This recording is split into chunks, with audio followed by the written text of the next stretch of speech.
Hello, everybody. Hi, everyone. I hope you can all see me.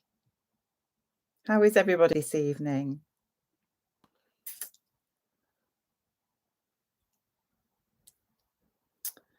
Are we all ready to sew our Fridas?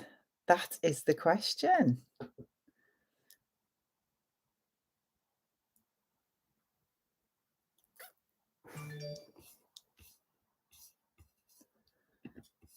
Can you all see me? Somebody say yes if you can. Somebody tell me in the chat.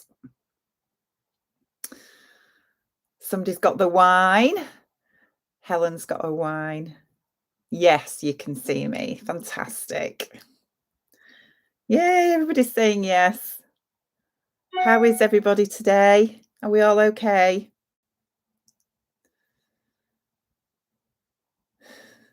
Oh my gosh, I can't keep up with the chat. There are so many of you already. I'm really looking forward to sewing this up with you guys tonight.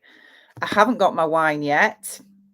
Like, husband has really let me down because, well, to be fair, he's just taken Piper out for a walk and then he's going to pour me a glass of Prosecco when he gets back. So I've got the house all to myself at the moment. So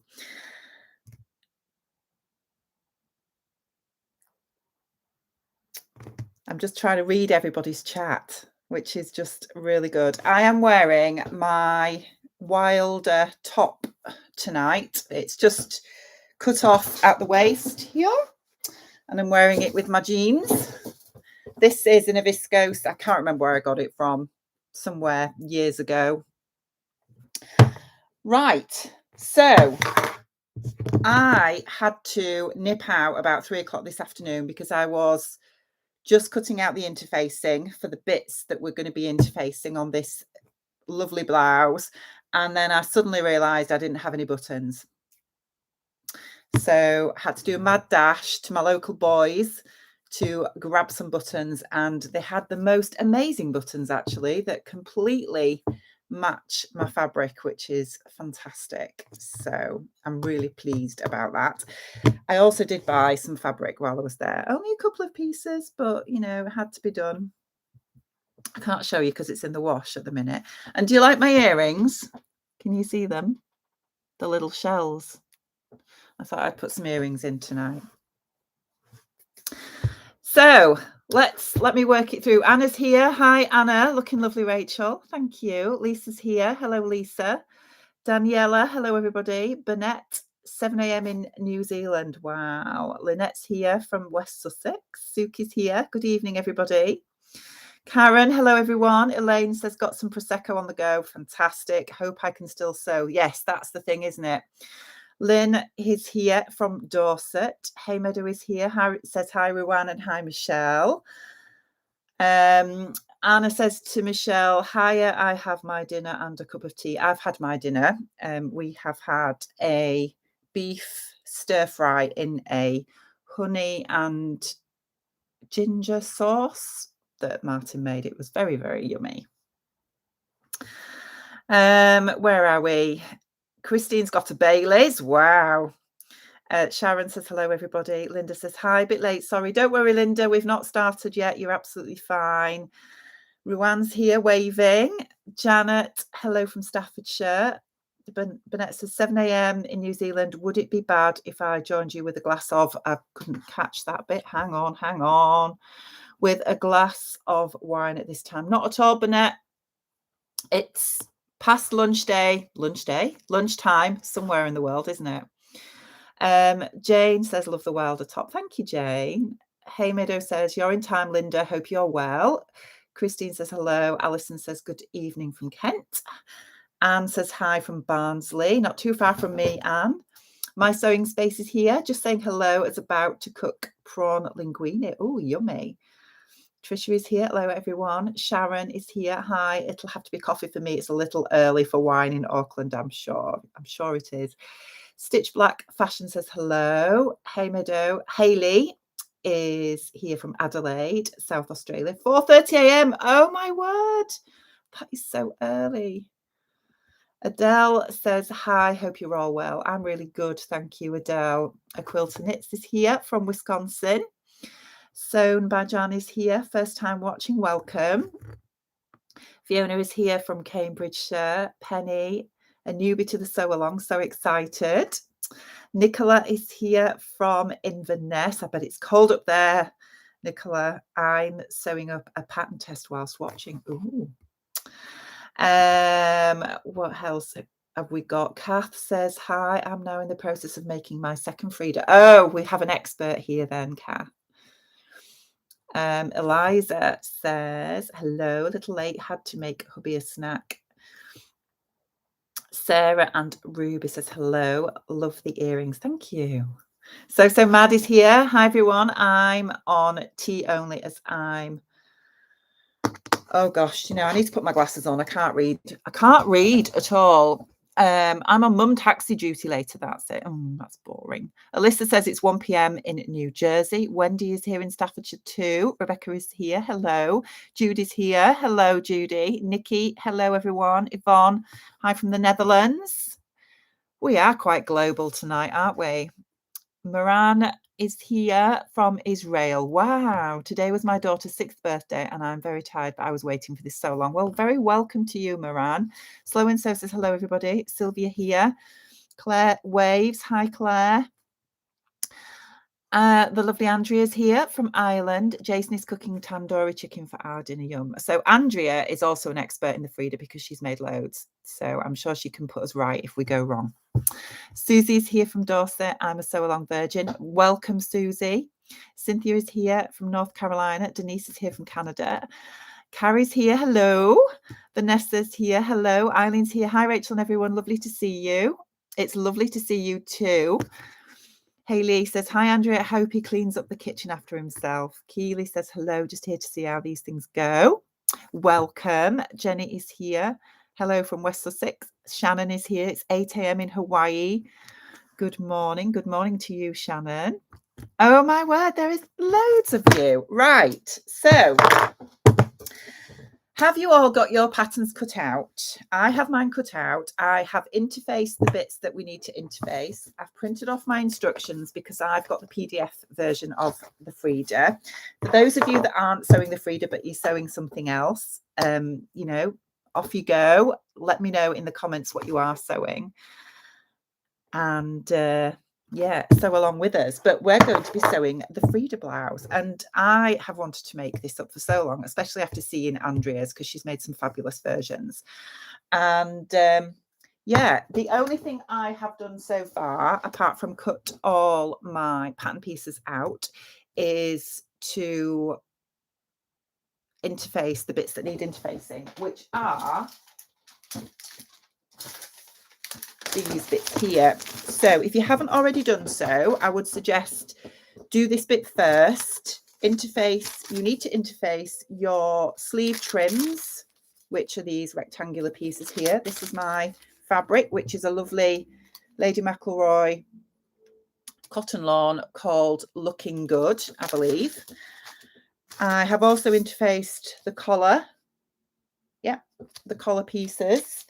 And the, what bit's this? The button placket pieces as well. They're interfaced.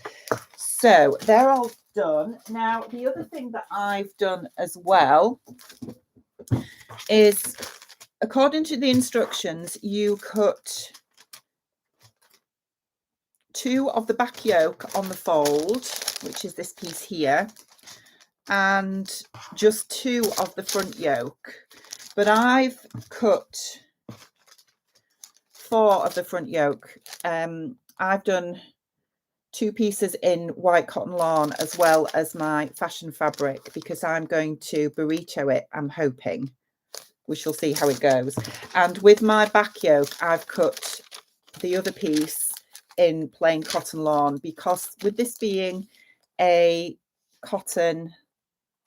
Yeah, with my fashion fabric being a cotton lawn, with it being in white, I was a little bit worried that, I mean, you can see here that you can see the print through.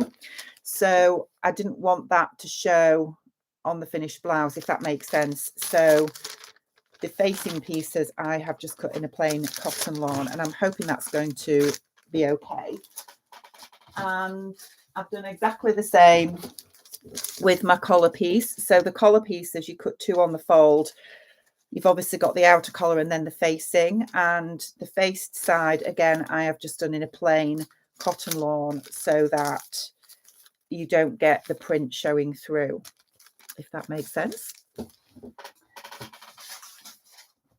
So are we ready? Are we ready to start? We better start sewing, or we'll still be here at 2 o'clock in the morning, won't we? Because this is going to be a little bit more involved than my last sew along. Those of you that joined me for the page hoodie, it's obviously a lot quicker to sew up a hoodie than something like this. So we'll see how we go. I'm just going to work at my pace. Please don't feel that you have to keep up with me, because I don't know. I mean, yeah, we all know that I can sew things quite quickly, but I don't expect, you know, it's not a race. This is about you doing it in your own time. I'm just going to work at my own pace, and this vlog will stay up on my channel. So, you know, if I do sort of move ahead a bit in front of you and you get stuck, just feel free to come back to it and you can watch it at your own pace. Andrea, who is Beyond the Pink Door, has done a pre-recorded sew along of this pattern, which is on her channel. So by all means go and check that out as well, because it's fantastic. It's really good. And, you know, she goes into a lot of detail with it. So there's that as a resource as well, which is just brilliant. So let's get started, shall we? Right. So if you have interfaced your pattern pieces, that's where I'm at. And what I'm going to do first is, let me put my specs on so I can see what the instructions say. It says to mark the centre back at the top of the back, and do the same for the back pieces and the collar pieces, top and bottom this time. So you can either, I guess, put pins in, or a little notch with scissors that obviously doesn't cut through the seam allowance. I'm probably going to leave that step, if I'm honest, till a little bit later.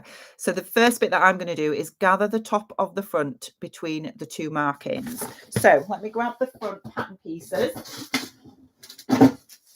which is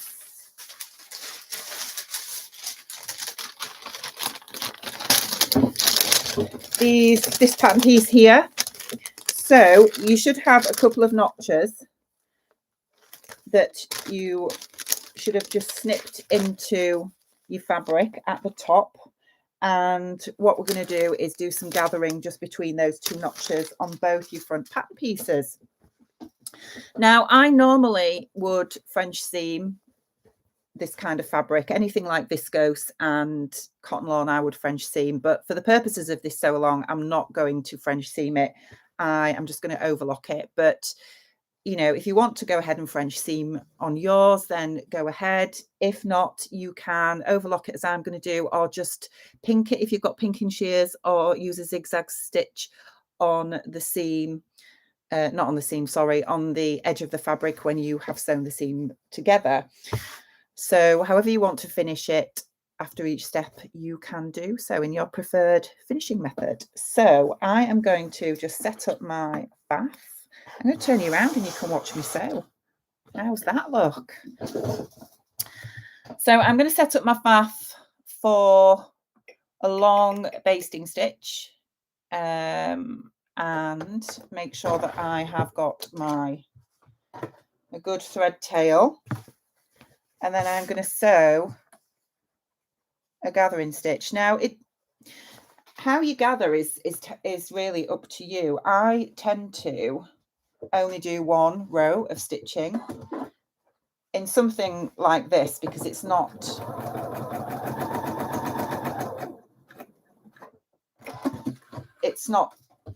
you know, a big distance that we're gathering. It's only sort of that little area there, isn't it? So I only tend to do 1 row. I don't tend to do 2.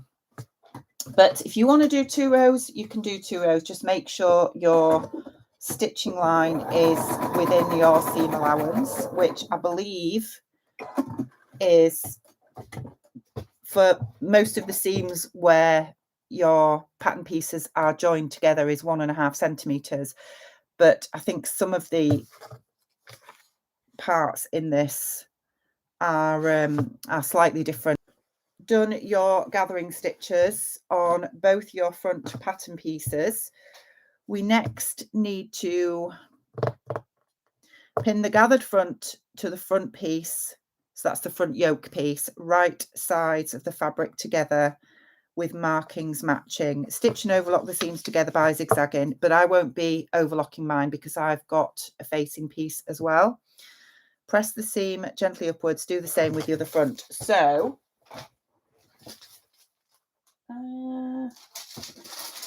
the next piece we're going to need is this. So we are going to be attaching this bottom edge here to the top of our front pattern piece, if that makes sense.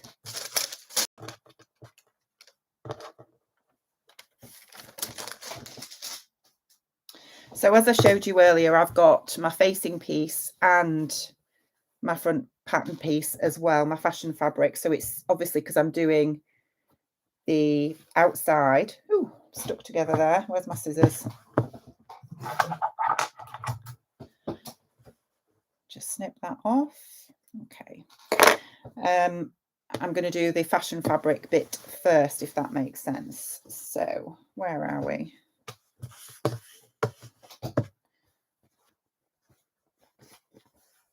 It's not that one.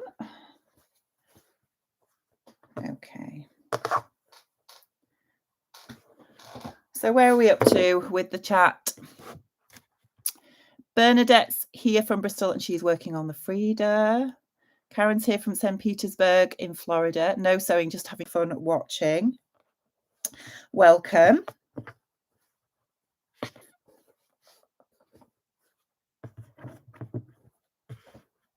No, that's not the right piece. I had the right piece the first time because my notches didn't match. Okay.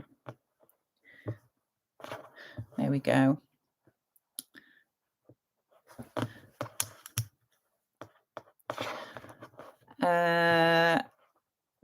Hayley is ready and raring to go. Judy says hello to Andrea and she's interfacing hers. Miss Teshley, is it? Hello, it's Lisa saying hi again because I misspelled my name the first time. Never been happier to have sewing to escape to. Oh, it's lovely, isn't it? Karen says hello everyone, just watching today. Quilton It says I can't wait to see all the Fridas on Instagram. Absolutely. Ella says she is just joining. Hello. Hello and welcome. K Jam says love your sewing space. I feel the need to organize my fabric now. Mine really needs organizing. And also I'm going to rewatch and slow it down to make mine tomorrow. Great stuff. Maria says hi from Peacehaven. Oops, I'm a bit late. Looking forward to it. Welcome. The Debbie Beck is making Atelier in the Buttons indigo in some very slippery Georgia. Oh, that's going to be tough. Sandra says hi everyone, just watching today. Andrea says to Judy, well done. Nadia says hi Rachel, happy sewing. Hello. Suki says she's working on her nutmeg trench, and Michelle says I noticed that Andrea only interfaced one of the collar pieces. Are you doing both or just one? I think I've interfaced both, but I am going to see how it feels before I get to the collar, because if it feels a little bit too stiff, then I will just take the interfacing off. Right, what's happened there? Oh, my gathering stitch needs to be redone. That's not very good. It's a good start, is it? Right, let me do that one again. Okay.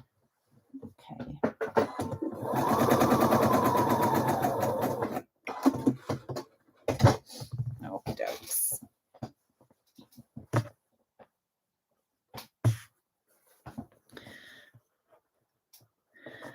Well, we've had glorious weather today in Yorkshire. It's been really sunny, calm, and fairly warm as well.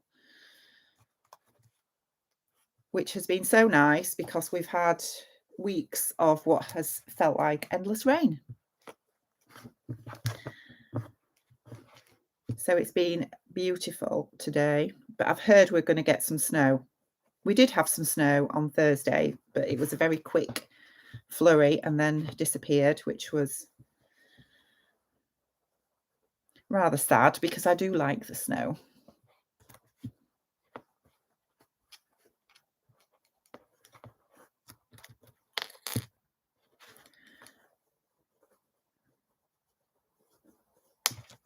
Take your time over these gathers, by the way, because you want them to look nice and neat.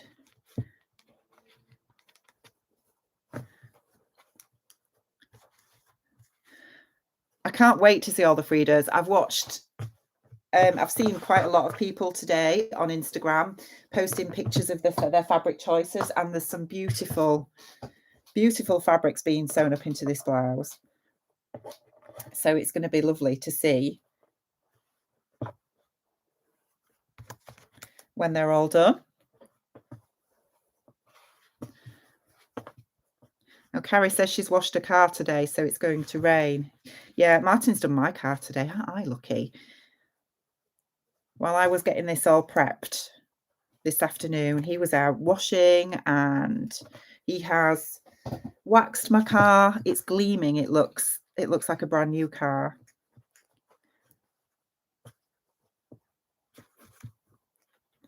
I'm sure he'll say hello when he's back from walking Piper. Oh, Andrea says it's horrible over in Galway. Very windy and lots of rain. Oh. Right, so I have now pinned my yokes, front yokes, to my front pieces, right sides together, like so. I'm now going to sew these just on a straight stitch. And I always sew with the gathers facing up because then you're less likely to get them sort of caught in your stitching line, and you can make sure that you can neaten out any of the gathers as you sew. And I am assuming this is done at a 1.5 centimetre seam allowance. I'm assuming it is. It is on mine anyway.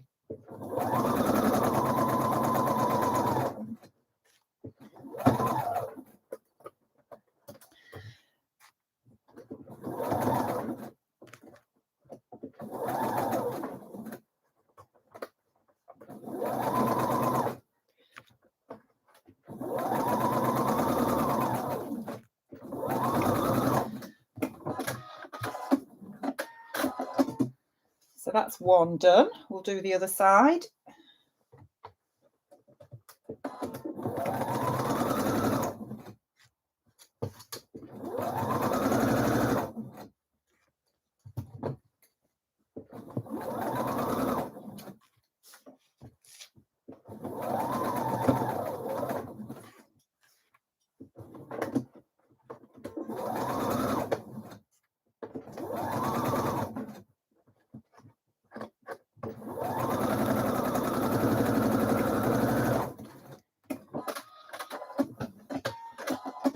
Okay, and that's the other side done. So you should have something that looks like that when they are sewn together. So we've got our two front pieces done. Now, I don't always pull out my gathering threads, but if they come out easily, I do. What I'm going to do now is I am just going to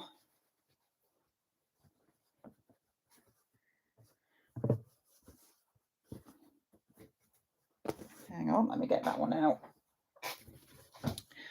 I am going to attach my facing pieces now, of which I appear to have one. I don't know where the other one's gone. That's not a good start, is it?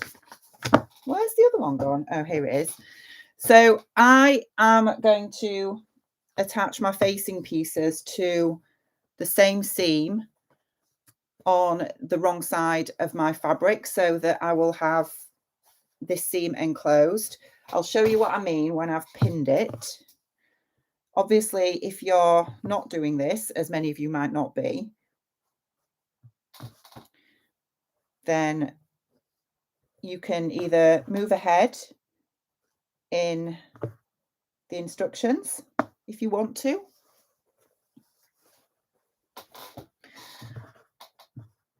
or you can have a quick glass of your gin.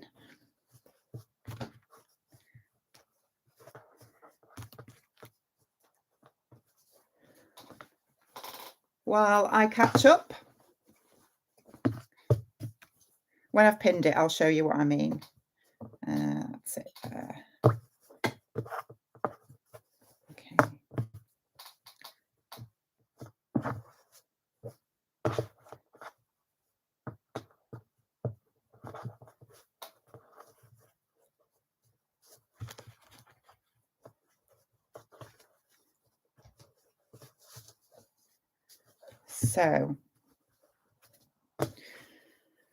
So I have now pinned along the stitching line that we've just done. I have pinned my facing yoke so that when that is sewn in place, I will be able to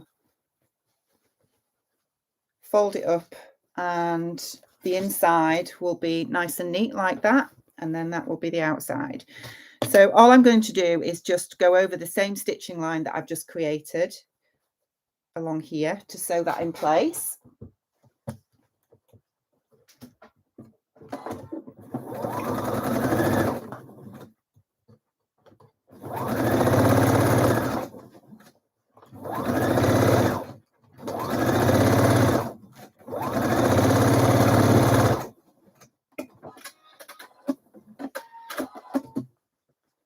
That's one done.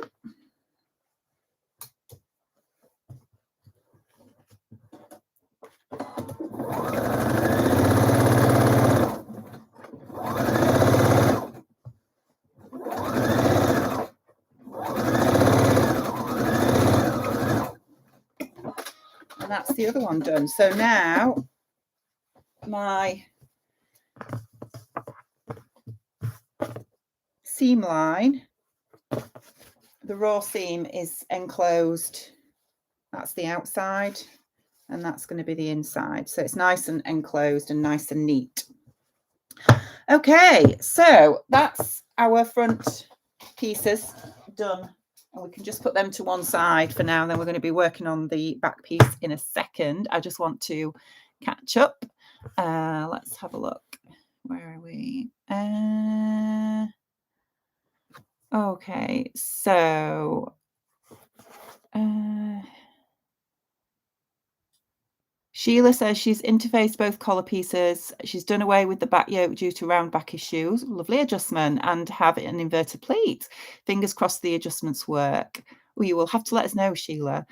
Helen says it says 1 centimetre on my instructions. Oh well, I have lengthened mine. So I have added 1 3/4 inches to the length of my blouse as it is. So I think, I'm hoping I'll get away with it. Stitch and overlock seams. It doesn't say on my instructions. It just says stitch them together. Stitch and overlock the seams together. Okay, it's done now. My sewing space says it's been beautiful here in Cornwall, but windy, and coming back from town, the radio played ELO's Mr. Blue Sky. Isn't it a great song, that? Sharon says, I noticed lots of different seam allowances when I was cutting mine out. I'll have to pay attention when sewing up. Yeah, it's on the cutting part of this pattern. There are lots of seam allowances, aren't they? I was hoping that they would be in the instructions as we work along. Nikki says, been a beautiful day in Devon, been for a run and done gardening. I went for a run this morning as well with Piper, and it was just so lovely. Hayley says, we're expecting 33 degrees centigrade here today. Looking forward to winter. Oh, my word, that is hot. I can't wait for some warm weather. Fionuala is here. Hello, ladies. Hi. Helen says, oh, see, it is 1.5 centimetres. Phew. Bronte Millie is here. Hello. I love the shirt that you're wearing, Mum. By chance, will it fit me? No, no, it won't fit you. Not at all. Sally says hi to Bronte. Karen says hi to Bronte. Lisa says, hi everyone. Lisa from Kent here. I'm working on the Style Arc Harmony blouse tonight. I have that pattern. I made it once and the sleeves were too tight. I don't think it's the pattern, to be honest. I think I just made the wrong size, but it's beautiful. It's a beautiful top. It's got ruffles on the edge of the sleeve, hasn't it? And I really want to make it again, but in the right size. Michelle says there's a chart at the beginning where it says the seam allowance for each piece. Says, thank you, Michelle. Yep. Susie says, I thought it was collar only 1 centimetre. Eileen says she only does 1 centimetre at the neck and collar. The rest is 1.5. Thank you for that, Eileen. Eliza says, I went through the instructions and highlighted all the seam allowances I went. They do change. Judy says, my instruction says 1 centimetre neckline and 1.5 round. Fabulous. Eileen says neck and collar. Christine says cheeky Bronte. So Crabby Bees here. 2 sausage dogs say hi to Bronte. Oh, I've shown Bronte your sausage dogs and yeah, she loves them. Bronte says you're amazing. I love you. About to head to work. I'll rejoin before handover. All right, sweetheart. Have a good night. And Shan is here. Hello, Shan. How are you, lovely? Feeling better? Hey Meadow says 33 degrees isn't hot for us in summer. 40 is hot and 47 and above is unbearable. Oh my word. I would just like it to be a bit warmer than it's been and not rain. That would be nice. Right. So back pattern piece we are moving on to now. So for this piece, we need to make the inverted pleat in the back. We are working from the right side of the fabric. And we are folding the fabric on the outer markings and move them towards the center marking on the center back, right until the 3 markings match exactly. Pin in place and stitch at 1 centimetre seam allowance. So this is where you need to mark your center back, which I haven't done, although I have got a fold line, which is sort of marking my centre back, but I'm just going to put a pin in it there. So we're working from the outside, the right side of the fabric, and you should have 2 little notches. So I've got a little notch there and the other one is there, and we're going to, if I just put that pin, we're going to fold it so the notch meets the center on both sides and you get a little pleat like that. So I'm just going to have to put this down to do that. Otherwise, it's going to be a right old mess.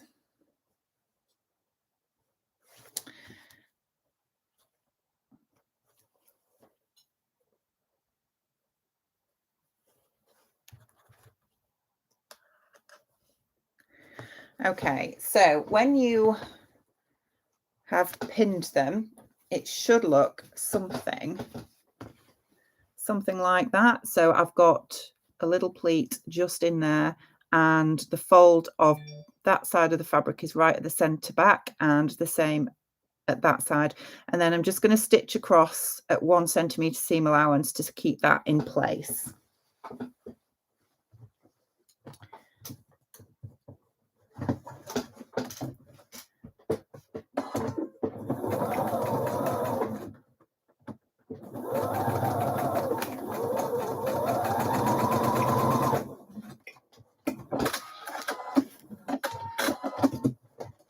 Okay, so now that is stitched in place, you should have something that looks like that.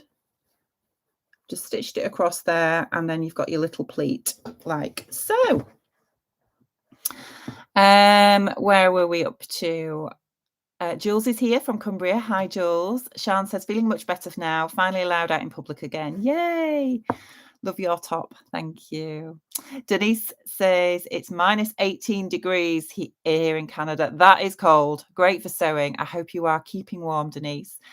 Alyssa says, when I made my first Frida, I couldn't find the seam allowance for the longest time. It is an odd chart. Yeah, I do think it's a little bit,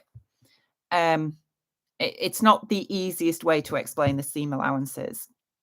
Haley says to Denise, when it's above 35 degrees C, I'm all about inside sewing. Sewing it's an all-season sport, absolutely.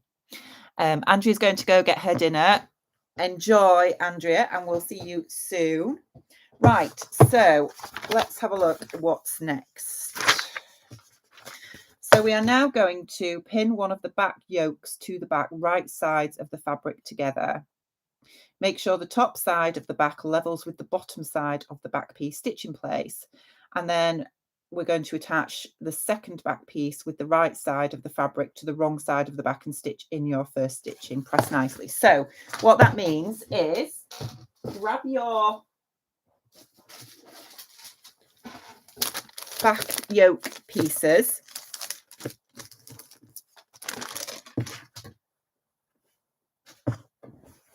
and the top of your back piece where you have stitched the pleat, we are going to attach the yoke right sides together and pin it in place.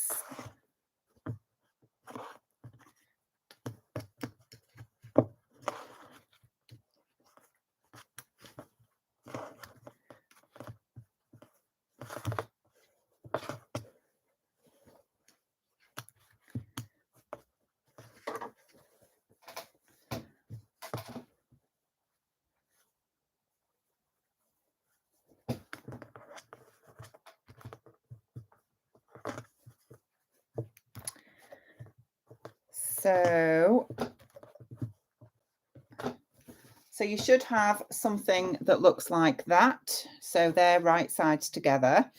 And what I'm going to do now, before I sew that, is I'm going to turn it over so that the wrong side is facing me. And I am going to pin my facing yoke to the wrong side. And then I'm just going to sew it in one go. You can, if you want to, you can sew your outside yoke first in place, but I'm just going to do it all in one go because I'm feeling rebellious.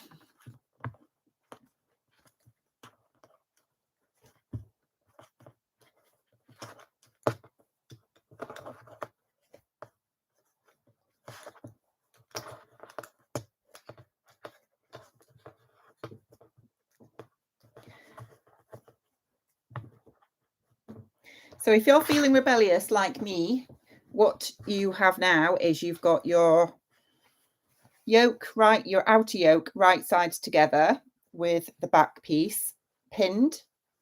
Move my hair out of the way, and then inside you have the facing piece attached with the right side to the wrong side of your fabric, if that makes sense. So obviously I've just used plain cotton lawn here, but what you should have is the right side of your facing piece yoke to the wrong side of your fabric, and then we're going to stitch across there all in one go. So where are we at to in the chat? Corinne's here. Hi from sunny Scarborough. I'm sewing the Frida with you, but I'm a bit behind as I've only just reclaimed the dining table after eating tea. That's okay, Corinne. Just go at your own pace. Ruth is here. Hi, Corinne. Looking forward to seeing your completed Frida. Martin is here. He says, glad to hear you're feeling better, to Sean. Linda is late to the party as my daughter popped in out of the blue. Hi, everyone. Now I have to catch up. We're not too far ahead, Linda. All we've done so far is attach the yokes to the front pieces, and we're just on the yoke to the back piece at the minute. Ruth says, what a good idea, Rachel. Sean says, thank you, Martin. Christine says, Martin, when are you starting your cooking channel? He doesn't have time. So I am sewing at 1.5 centimetre seam allowance, the yokes to the back piece.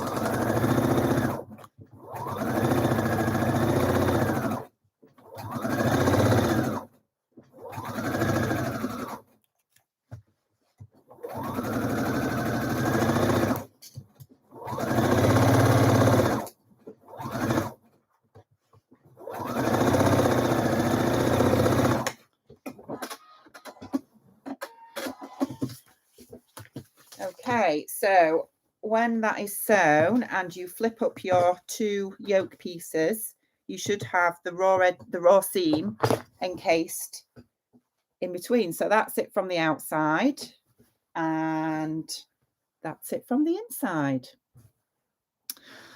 So Kath says, what about the burrito method? Yes, we will be doing that when we attach the front pattern pieces, the front bodice pieces to the back bodice piece, which I am suspecting will be in the next step. Michelle says, I'm just about keeping up. I'm so impressed with myself. Fantastic, Michelle. Anyone who hasn't watched Michelle's Paddington top sew along, you need to go and watch it. It's absolutely brilliant. Michelle is Sewing Bunny on YouTube, and her sew along style is just so good. She, she's so clear with all the steps, etc., and it's really good. Go and watch it. I wish I'd seen it before I made my Paddington top, which I put up on Instagram earlier this week, because I think it would have made my life so much easier, because I got confused attaching the facing to it, because you sort of attach it and then pull it back on itself and everything. And Michelle's explanation of it is so good. So I'm going to make that again. Susan says, what fabric is everyone sewing? Martin says he's out walking Piper. Elaine Marie says, Sian, I'm so sorry you haven't been feeling well. I was wondering where you've been. Yeah, we're all missing Sian. Are you still in London, Sian, or are you back on the island? Right, let me grab the instructions.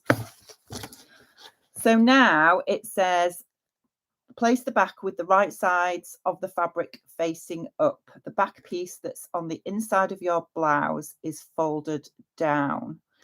Pin the shoulder seams of the fronts to the shoulder seams of the upper back piece, right sides of the fabric together, stitch in place. Right, okay. So this is where we're going to do the burrito, and I am hoping that I can do this without getting in an almighty mess, because we've got, normally with a burrito, the burritos that I've done before have just been with a back yoke, not with front yokes as well. So this could get really, really messy, but we'll try our best and see how we get on. So what you want to do is you're going to have your back piece laid out in front of you, but facing up. But you need to make sure the yoke on the inside of your back piece is out of the way and facing down, if that makes sense. Okay, so that's the first bit we're going to do. Where are we? Cynthia says, I love both of your Paddington tops. Michelle says, oh, thanks you for the shout out. I'm blushing. Eileen says, another vote for Michelle Sew Along. It's fab. It really is. It's really good. You need to do more, Michelle. More sew alongs, please. I keep meaning to do one, and I just haven't had time lately, but I will get around to it. Claire says, I'm going to be making a padding top after watching Sewing Bunny. I don't blame you, because it's a really good sew along. Hayley says to Susan, dark teal and white polka dot rain. Ooh, that sounds nice. Sian says she's still on the Gold Hawk Road, heading back to the island on Monday. Make it joyful. Melanie says, just watching while ordering groceries. I love your videos. Thank you, Melanie, and welcome. Eileen says, yes, sorry to hear you've been unwell, Sian, but glad you are getting better. Claire says, Susan Jones, a beautiful cotton fabric. Alison says she's saving her Paddington top for March for Sew Frugal 22, but I have watched Sewing Bunny Sew Along. I'm prepared. I'm a new sewist. Oh, well, it's a lovely pattern, Alison, and there's not sort of too many there's no fit issues with it, because it's quite loose fitting, so you should be fine. Eileen says, I will be sewing a lovely cotton lawn dark with apricot roses. Oh, that sounds nice, but I'm still at cutting out stage. No problem, Eileen. Susan says to Hayley, I'm sewing a teal also, but a Liberty cotton tanner lawn. Ooh, nice. Judy says, if Sian is still on the Gold Hawk Road, is there any fabric left? Sian says, thank you, everyone, feeling so much better. Well, I'm sure there probably still is, because I don't think Sian will be able to carry it all back to the island with her. Right, so you have your back bodice piece, right sides facing you up, with the inner yoke out of the way, and then we need to do exactly the same with the front pattern pieces now. So we're going to be attaching it at the shoulder seam, but again, you want the inner yoke, if you've put an inner yoke on your front pattern piece like I have, out of the way. So, and then pin the 2 shoulder seams together. So that's the shoulder seam of the front bodice pieces and the back bodice piece, with the yokes, the inner yokes out of the way. So I'm going to pin that, and I will show you what that will look like in a second. So I have just pinned my shoulder seams, and that's it from the back. So I've got the inner yoke out of the way there, and then from the front it should look like that. Now, you might not have inner yoke pieces, as I've said probably a zillion times now, but if you do have them like I have, then keep those out of the way as well. And we're just going to stitch at 1.5 centimetre seam allowance. We're going to stitch those outer shoulder seams together. Right.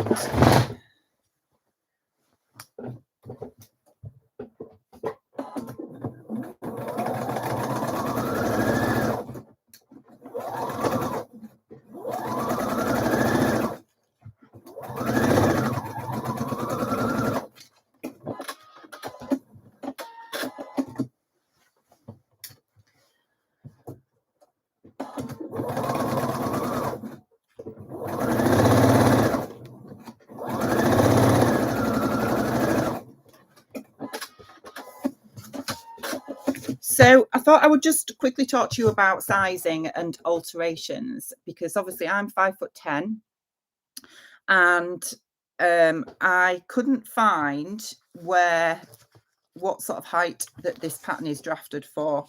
I don't know if anybody else has found that. However, you do have like a sizing chart that gives you the finished, obviously your body measurements to choose your size, and then the finished garment measurements. And there is a fair bit of ease in this, with it being a blouse. Obviously I've gone by my bust measurement, which is my full bust measurement when choosing size, and my full bust currently is 36 inches. So I actually have gone with the size 10, because I think the finished bust measurement of the size 10 was something like 40. I did this when I was at Judy's the other day. It was something like 46 inches or something. Sorry, the size 12. And in fact, because it's in centimeters, I have to convert it to inches because I can't work out. I don't work in centimeters. I work in inches. Hang on 1 second. So the 12 finished measurements. Oh gosh, I'm looking at the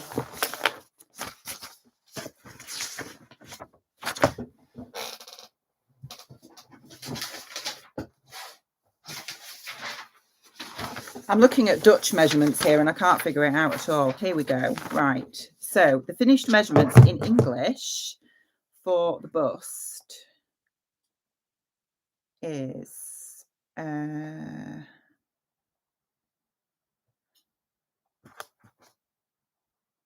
okay, where are we? 116.6 centimeters.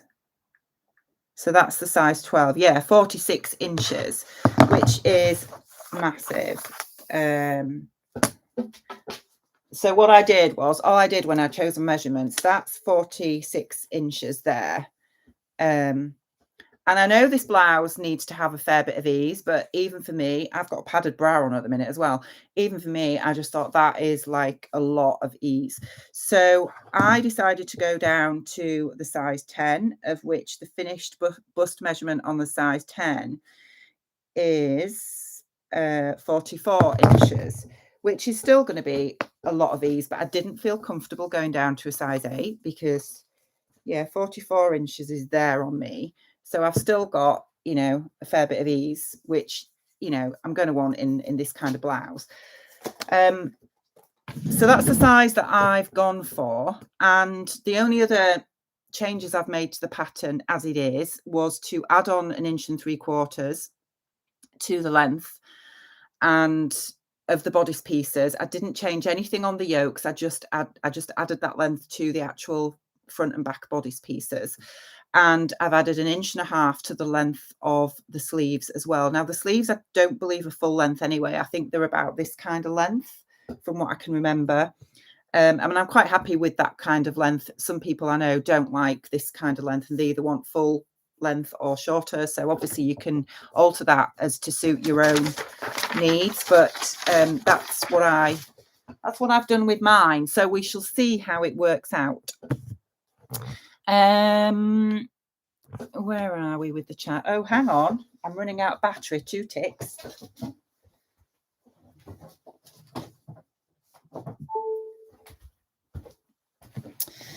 My laptop wasn't plugged in properly. We're plugged in now, so you won't disappear on me.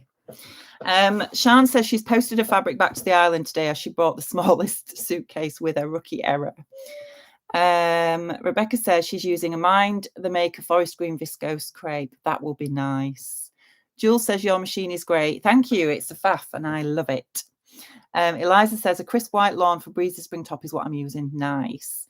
Vanessa is making a Lyra dress. Lovely. Susie is 5'6".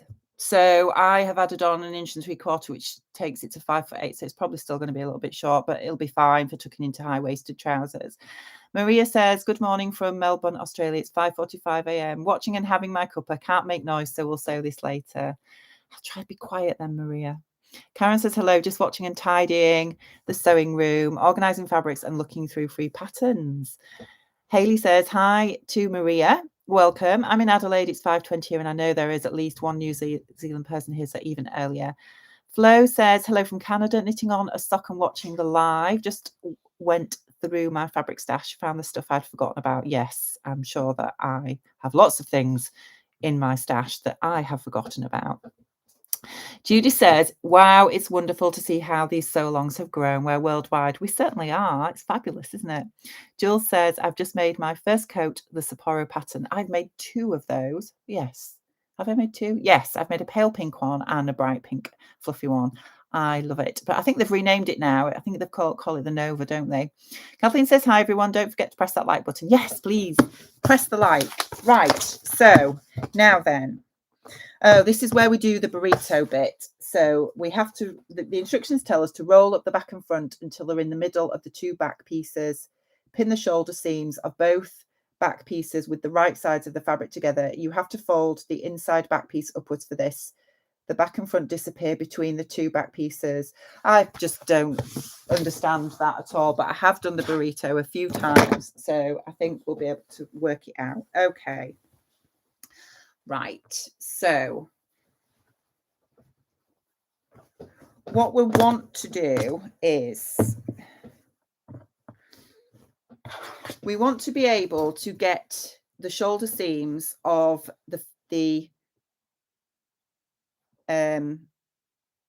facing pieces of the yokes right sides together, so that, is that right? Yeah, so that when we turn this out, everything, all those seams are encased. And I need to sort of sit and work this out now, how we do it. So this is where we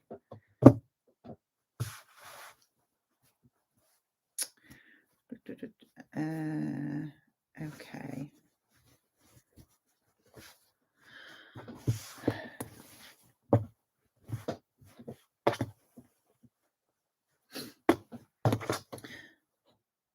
Right.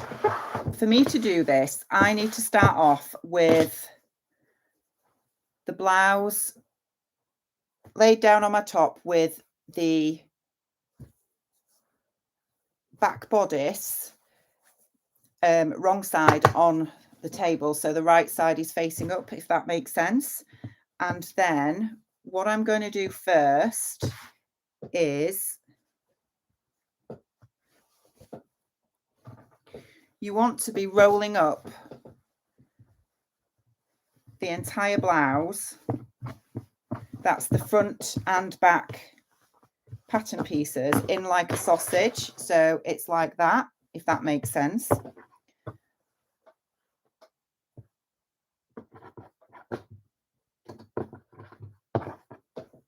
And then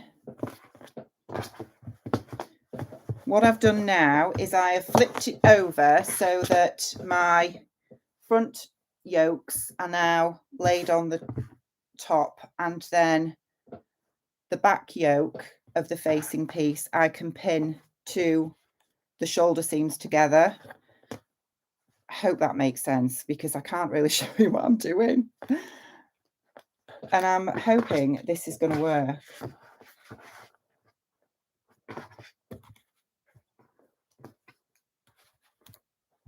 I will show you before I sew it. I might need to get my seam ripper out. Somebody scream if I'm doing this wrong. So what you should end up with is the shoulder seams of the facing pieces pinned together and everything else in like a little sausage like that. I'm thinking that's right. Does it look right? I don't know.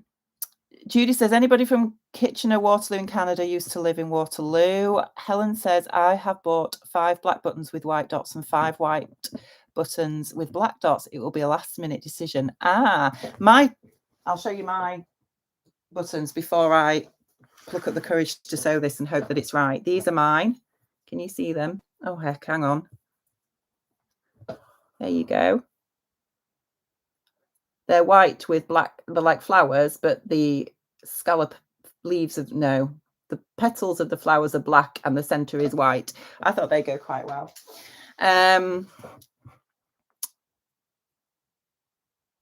Wendy says, Lucy on Sew Essential does a great vlog on the method, so easy to follow. It's your first time. I'm normally absolutely fine with the burrito, but it's because this has got front yokes as well as back yokes. That's what's confusing me. Judy says, wow, well done to Jules. Angela says, hi, Rachel and everyone from Durham. Hi, Angela, welcome. Jane Valander Artist is here. Hi, late joining, been out for a country walk. Greetings from Bristol. Welcome, Jane. I hope you enjoyed your walk. Anessa is here. Hello, everyone. I'm waiting on a fabric delivery that was supposed to be here Thursday and still isn't. Oh, that's so annoying. Christine says, burrito is easy to do, but difficult to describe. Yeah, absolutely. Once you've done it 2 or 3 times, it makes sense, doesn't it? But the first time you've done it, if you've never done it before, you just think you're going to end up in a holy mess. Susan says, hi, everyone. I'm making a Darling Rangers dress whilst dyeing my roots. That's how I roll. My roots desperately need doing. I've got a real big sort of white streak here, but I'm at the hairdresser's on Tuesday. So Joey's here. Hi, Joey. Those buttons are cute, Rachel. Thank you. Vanessa says burrito is so easy. Anna says to Anessa, hi. Ooh, fabrics. Alyssa says, I kept the pair of front pieces together and treated them just as the front for burrito. Does that make sense? Yep, it does. Michelle says, I always get so nervous when doing a burrito method. It's such a relief when it turns out okay. However, I just sewed in a label and caught the back yoke piece, so seam ripper is out. Oh no.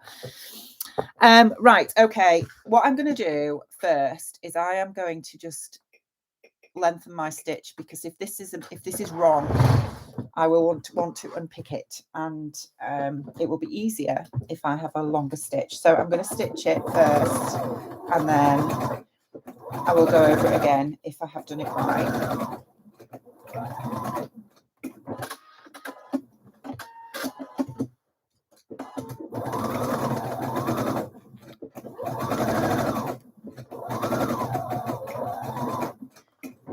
Okay, so it's stitched. Let's flip it out and hope, keep everything crossed for me, guys, that I've got this right.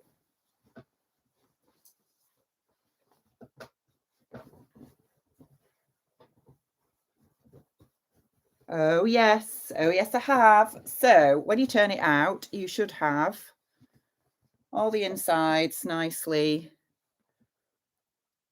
all the seams are nicely contained inside, and the same on the outside.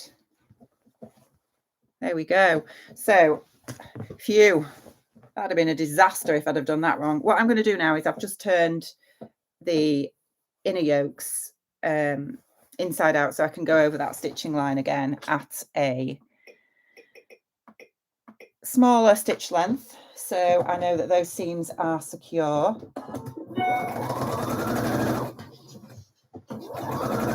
Oh, I think Prosecco man's here. No, he's not. Oh, he's Fabric Man.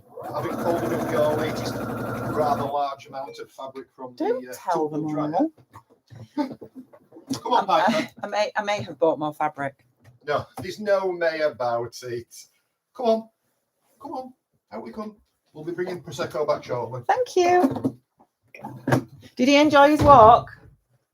He's not heard me.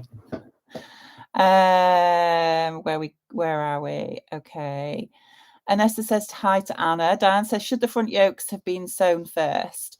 They were sewn onto the front bodice piece first. Is that what you mean, Diane? Wendy says, lovely buttons, Rachel. Thank you. Helen says, lovely buttons. Judy says, Judy, I don't live in KW, but went to the University of Waterloo. Debbie is here. Hello, Debbie. How are you feeling, lovely? Not sewing along with you as the PDF is still lying on the table being stuck together. Just so tired, but I am knitting along with you. Oh, bless you. I know poor Debbie's been poorly too. Andrea's back. Hello. Jason outdid himself with tonight's tandoori yum yum. Oh, nice. Judy's giving me lots of claps, I assume. Christine says, Fabric Man, is that a new superhero? It could be, but you don't want to see him with underpants on outside of his trousers, honestly. Sean says hi to Martin. Hayley says to Andrea, I hope Jason's now busy tidying your immaculate kitchen. Judy says, Martin, she didn't buy much. I know, she told me. I never buy much, Judy. Never. Anna says to Andrea, I have never had a tandoori. Sounds like it was lovely. I am not a huge Indian food fan, if I'm honest. Very, very occasionally I fancy one, but it is very occasionally. It's not something I generally go for. I think it's just the flavors are very strong. I don't know. I don't. Susie's posted a comment and oh, there we go. It says, husband just off to the pub with a mate. As he was leaving, I heard him say, Susie's upstairs watching sewing porn. Judy says, my dad worked there in 1972, electronic engineering. Andrew says hi to Martin. Diane says, it doesn't matter as you did. Okay, right. So I'm glad that bit's over. Now I have proper sewn the inner yoke shoulder seams. So I now have a nice and neat bodice, more or less, constructed, which is fabulous. Let me grab the instructions and we'll see what we do next. Right, okay, so turn the blouse inside out by carefully pulling all the fabric through one of the armholes and press nicely flat. I will do my pressing in a little while. So it says, finish the side seams of the front and back with an overlock or by zigzagging. Pin the side seams of front and back together with the right sides of the fabric together and stitch. Press the seams open. So, as I mentioned earlier, I would ordinarily French seam my side seams, but just so that we try and get through as much as we can in this sew along for you, I am going to overlock my side seams. So I am going to pin my side seams. This is one of the side seams together, front and back, right sides together. If you were French seaming, you would, at this point, you would be pinning them wrong sides together. And then you would stitch and trim it down and then press your seam open, and then you would fold it right sides together, stitch again, and then your lovely seam would all be nicely encased. But as I am just going to overlock this, Sian, close your ears, I'm overlocking. Sian is shouting at me now saying, no, you need to be French seaming it. Yes, so I am pinning this right sides together.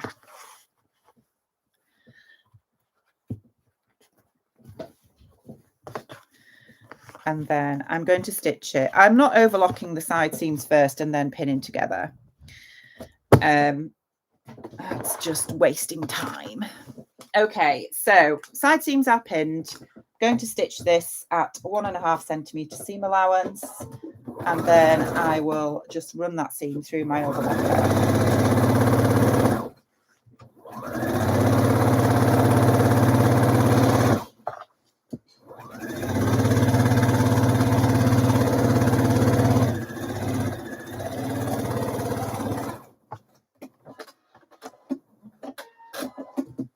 That's one side.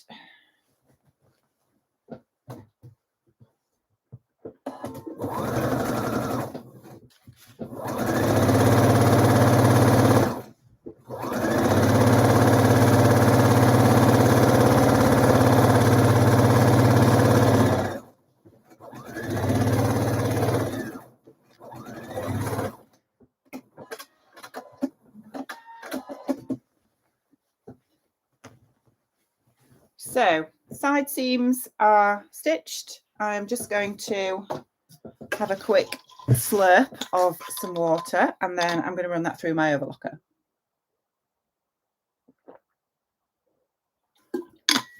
That's better. Okay. Right, where are we at? Helen's burritos worked. Fantastic. Michelle says, well done to Helen. Alyssa said, side seams. Yay. Lynn is with us. Brilliant, Lynn. Jojo's here. Well, after interfacing all the bits I need, and as this is my first time doing for me since the festive sew together, does anyone know where I've put the pedal for my sewing machine? No, is the answer to that. The Carpe DM Stitcher says, hi, I'm Laura. Massive shout out to all these awesome partners doing dinner and drinks while we sew. Mine is too. They're just the best, aren't they? Sian says, lols. Vanessa says, I love the fabric and the top you are wearing. Thank you. Debbie says to Jojo, oh no, hope you find it. Says, you know what they say, little and often, that can translate to fabric purchasing. Little and often, emphasis on often. Exactly. I mean, daily fabric purchasing is really a thing, isn't it? Jojo says to Debbie and me, Jilly is furious. Poor Jilly. Helen says to Michelle, thanks, Michelle. It was a scary moment. It's always scary, isn't it? When you've just got to go for it and hope for the best. Right. I'm going to just overlock these side seams.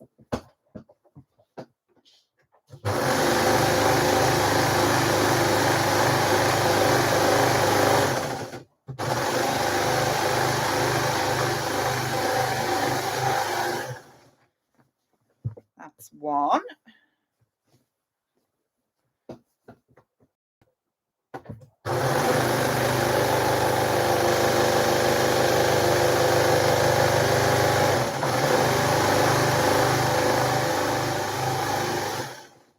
And that's the other. Actually, just talking about Prosecco, it's probably a good job that I haven't had Prosecco yet, or that burrito could have gone very badly wrong. All right, I'm just trimming down this overlocking tails. This time, Prosecco is here. Thank you. We were just saying about how wonderful all our partners are for supporting us with food and wine and Prosecco, etc. while we sew. Do you want to say hello? No, they've all been saying hello to you. Hello. Piper, come and say hello. Is Piper here? No, Piper's here too. He's just, can you see where he is? There he is. You say hello to everybody, Piper. He's quite settled now because he's had a walk. Yeah, he's had a good walk. Did he enjoy it? He did. I've got to decide whether I want to have a beer or not. Beer. It's a hard life. Okay, where are we? Andrea says, good morning from New Zealand. This is my first time watching live. I usually sleep in and forget. Oh, bless you. I'm not surprised because it's very early over there. So he's here. Evening all. I'm finally at my overlocker. I have eaten my dinner and mended an Elsa dress in time for World Book Day. Oh, you star. Now onto my patina blouse. It's a lovely blouse. Where Need more Prosecco, shall I will. Thank you. He's a good egg. Haley says, could have turned into a nachos. Sandra says, are all overlockers that loud? I don't have one. They do tend to be quite noisy, to be honest. But I'm sure they're all sort of sound different. But yes, they are quite noisy. Susie said, no Prosecco for me, got work tomorrow. Well, I'm at work tomorrow too, sadly, but I'm still drinking Prosecco. It's Saturday. Ruan says hi to Martin. Helen says, I spent far too much on fabric in hands, closing down sale, the Sewist fabric shop. Oh, yes, I was a bit late to that party. Sian waved back to Martin. Diane says hello. Anna says hi, Martin and Piper. Vanessa says hi to Martin. Claire says, oh, lovely Piper. Slow and Sew says, hope you are all sewing along nicely. I'm hopping between sewing and cooking chicken tagine. Oh, I love tagine. I decided to simplify my blouse in order to keep up. So it's just over the head and puffy short sleeves. Nice. Eliza says hello to Martin and Piper. Anessa says, Sean, at least it wasn't just me waving at the TV. Linda says, are we going to iron? Yeah, we need to, don't we, really? We need to press these seams now, I think, because I think we'll be working on sleeves next. Angela's waving back to Martin. Zoe says, Rachel, did you buy anything from the rainbow fabric drop? No, you've just reminded me. I was thinking about this last night, actually, and I was thinking, oh my word, they're going live with their fabric drop at the same time I'm going live. And I bet the ones I wanted are now sold out. Let me see. Oh, well, that one's in stock. It's still in stock. They're still in stock. So I might just have to order these. Just talk amongst yourselves for a minute. Oh, wow.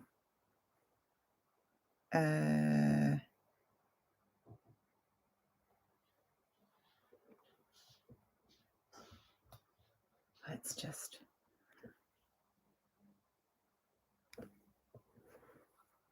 Thank you for reminding me, though, Zoe. Flo says, just finished sewing up 2 tops this morning. Now I am watching Rachel and having a think about how to lengthen a collar on a fleece jacket I sewed up from a vintage pattern. Lol. Ooh. Jules says, my lovely hubby has made chicken pita pockets. Susie says, I'm not allowed train driver. Oh.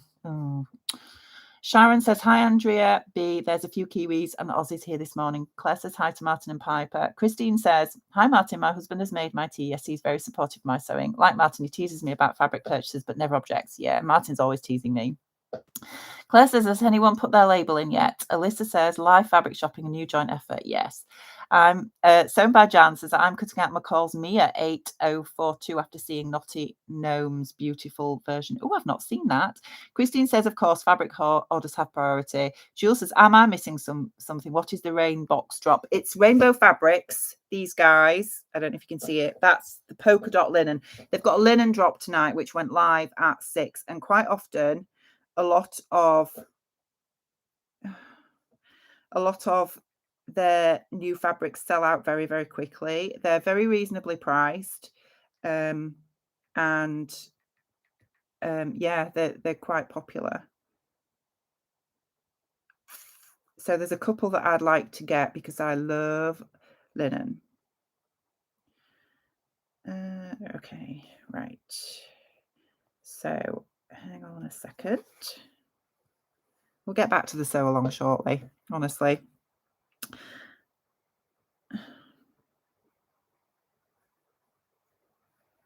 Right, so the other one I wanted was... Ooh, I've just noticed they have flamingos. I'm not going to buy that. So I wanted that one, and I wanted the broderie anglaise one as well, which is that one. And if you can see that. That's $7.99 a meter. And I just noticed this one too. Oh no, not that one, this one. Linen jersey. What's a linen jersey?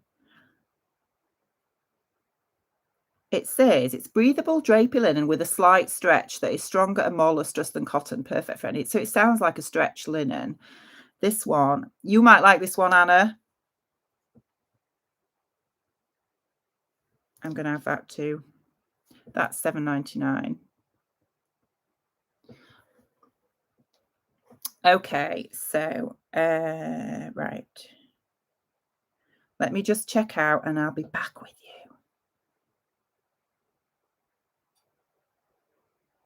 Right. How do I pay? Good old PayPal. Where are we up to? Zoe says, oh, I'm such an enabler. Sorry, purse of Rachel. No, you're fine, Zoe, you're fine. Anna says to Susie, where is your route, if okay to ask, please? Hayley says, the short interlude allows some of us slower to catch up a bit. Oh, that's good. I don't feel so bad now. Eliza says, hubby just brought me chocolates. Oh, what a star. Must be competing with Martin. Anna says to Zoe, I am tempted sitting on my hand at the moment. Suki says, wow, we are watching Rachel in action. The Stitchy Wife says, linen jersey is amazing fabric. Used it for a lot of tops. Eileen says, I love that you are shopping during the live. It makes it so much more relaxed and friendly. Lovely fabrics. Thank you, Eileen. Anna says, Rachel, what are you doing to me? Yes. Oh, let me just log into PayPal.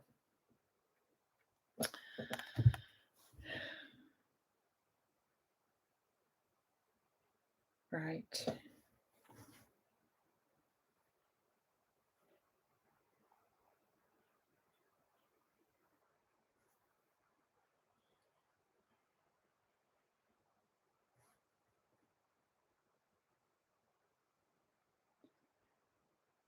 Nearly there. Nearly there.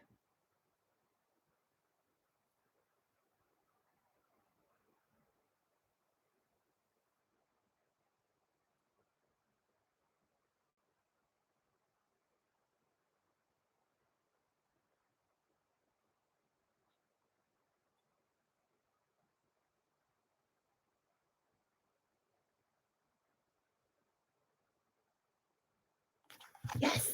Yes, it's done. It's done.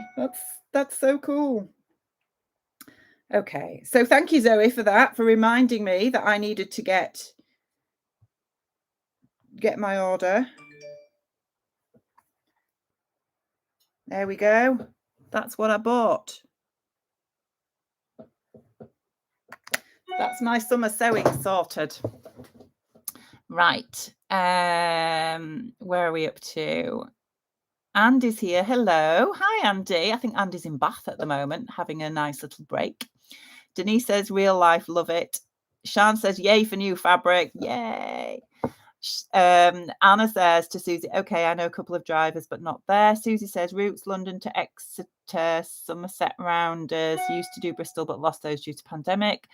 Debbie Beck says, I've just noticed Sherwoods have 20% off this weekend when you spend £35. Yes, I've got a very full basket at Sherwoods and I haven't checked out yet. Andy says, I'm sneaking on to say hi, but I can't hear you. I hope you're all having a fab night and we'll catch up with you later. We're having fun, Andy. We are buying fabric and sewing fabric, which is great, isn't it? So I'm quite pleased with how this is looking so far. Right, instructions. Let's see where we are next. Okay. Oh, it's button placket next, not sleeves. Double fold the interfaced button placket lengthwise with the wrong sides of the fabric together and press. Fold back open and press 1 centimetre of the long sides to the wrong side of the fabric. Do the same with the other button packet, but press the other long side so you end up with mirror image of the first one. Yes, I know what that means. So grab your button plackets. You should have 2, both interfaced. And obviously, if you haven't got a directional fabric, this isn't going to matter, but mine is directional, clearly. So we're going to fold it wrong sides together and press. So I'm going to take the whole lot to the iron now and press everything in one go. I'm going to press out my yokes and everything and make sure everything's nice and flat. And then we are going to, let me just check this now. Yeah. So one side, when you open this out, when you've pressed it, you're going to press in one side by 1 centimetre as well, and then open it out. And then if you are using a directional fabric like I am, you will have to do a mirror image of it with the other side, because obviously they're going to attach on each side of the front bodice. So I'm just going to go over to my ironing board and get this pressed. I'll be 2 ticks.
Would you like me to come and talk about something while you actually iron? What do you want to talk about? No, I'm just wondering because it's gone very quiet and we can just see you ironing. So I thought I'd open the door and create a bit of noise and interest just while, Apparently lots of ladies were waving back at me when I waved. I've just been reading through the comments. Thank you for all the waving back, ladies. Much appreciated. Right, we'll leave now because you're back on. Come on, Piper. Come on. Your malfunction. Right, just get a quick drink. Ah, that's so nice. Okay. So I have pressed my shoulder seams and the yokes on the main blouse. And then I now have 2 button plackets that have been pressed wrong sides together, down the center, and then I have also pressed in 1 centimeter on opposing sides, if that makes sense. So I'm assuming we now attach 2 right sides together. Yeah, pin and stitch the long side of the button placket without the pressed seam to the front. Repeat for the other button placket. So you're going to the side that you haven't obviously folded in, so the raw edge side, we're going to attach to the front bodice, right sides together. Now you might want to just baste your yokes together around the neckline. It's probably a good idea to do this actually, because it will also stop the neckline from stretching out. We'll need to do that before we attach the collar for definite, because we'll be manipulating the collar, I would imagine, to fit the neckline. And it's very easy, dependent on the fabric you're using, especially if you use using something quite drapey, to stretch the neckline out of shape, and then it'll end up warped and won't lie very nicely. So I don't know if the instructions actually tell you somewhere to baste the neckline, but I'm just going to do that now. Stay stitch it, whatever you want to call it. So I'm just using a longer stitch length, and I'm going to do that now, remembering, I think we said, didn't we, that the collar does it attach with a 1 centimeter seam allowance? So if you're going to stay stitch around that neck edge, you need to make sure it's within that seam allowance. So I'm going to do mine at about 1/4 inch.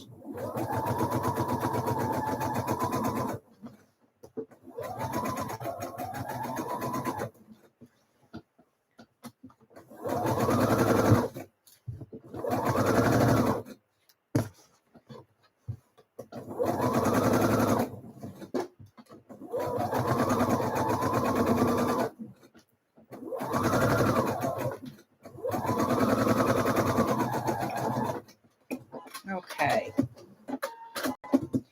so I'll just show you it from the inside. I have now just done a stitching line all the way around, so it holds the 2 yokes together at the neckline edge as well. Right, so we'll get back to these button plackets.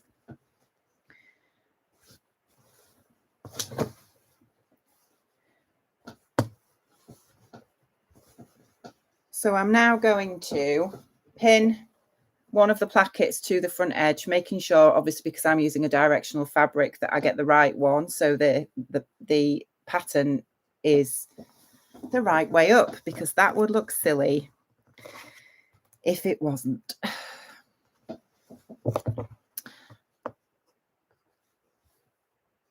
So Eileen says, I thought Sherwood sale might have been time to go with your Sewalong. So glad you got the other fabric. Oh, thank you, Eileen. Yeah, there's just, you know what, there is always fabric on Sherwood's that I want, always. I did cave the other week. You know, Martin was on about all this fabric that he's been sorting out in the wash for me. A few weeks ago, they were doing a big discount dependent on how much you spent, and I got £140 off my order, so that gives you an indication of how much I spent. So I've got all this gorgeous fabric from Sherwood's that has been pre-washed today. So I really can't just do another order at the minute, because that would just feel wrong, if that makes sense.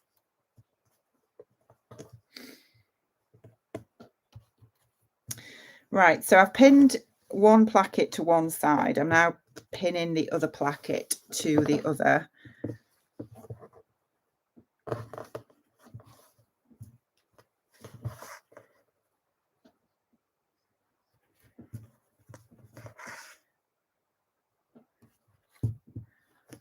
Where are we up to? Martin says thank you to everybody for waving back. Sally is laughing. Hayley says, best supporting actor in a live action Sewalong, Martin Ridgway. Zoe says, I just bought some River Island pink check linen. Oh, nice. Oh dear, what did I start? Anyone else bought anything?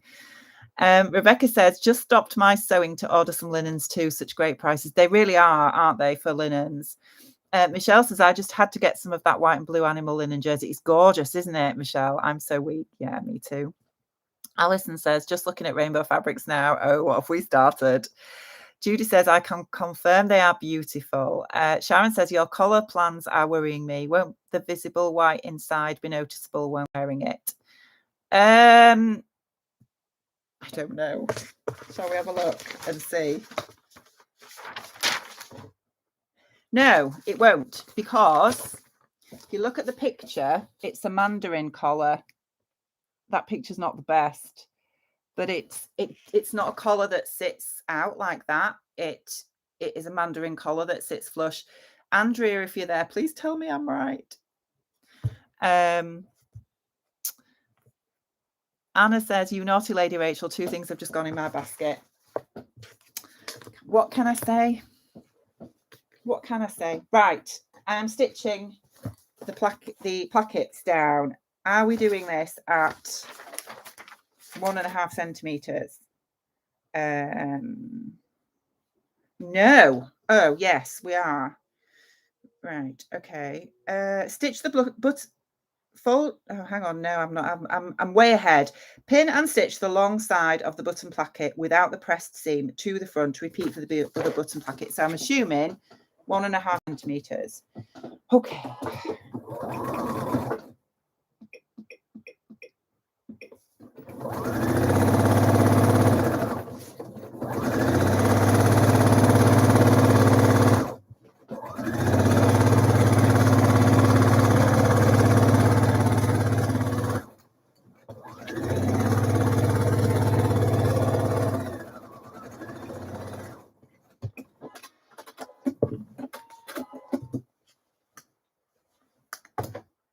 That's one side done. Do the other.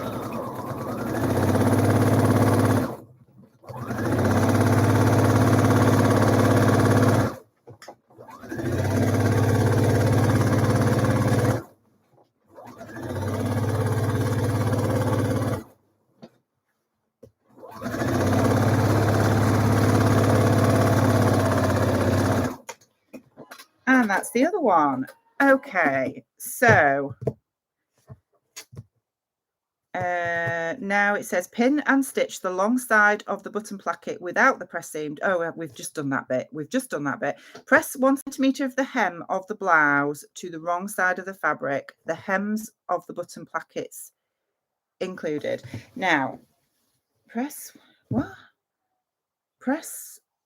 1 centimeter of the hem of the blouse to the wrong side of the fabric.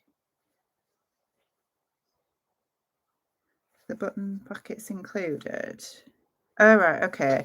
So I'm assuming what that means. Press 1 centimeter of the hem of the blouse.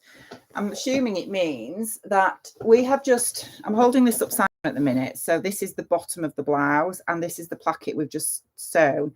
We are going to fold over the bottom of the placket and the blouse to the wrong side and stitch at 1 centimeter. Press the hems of the button.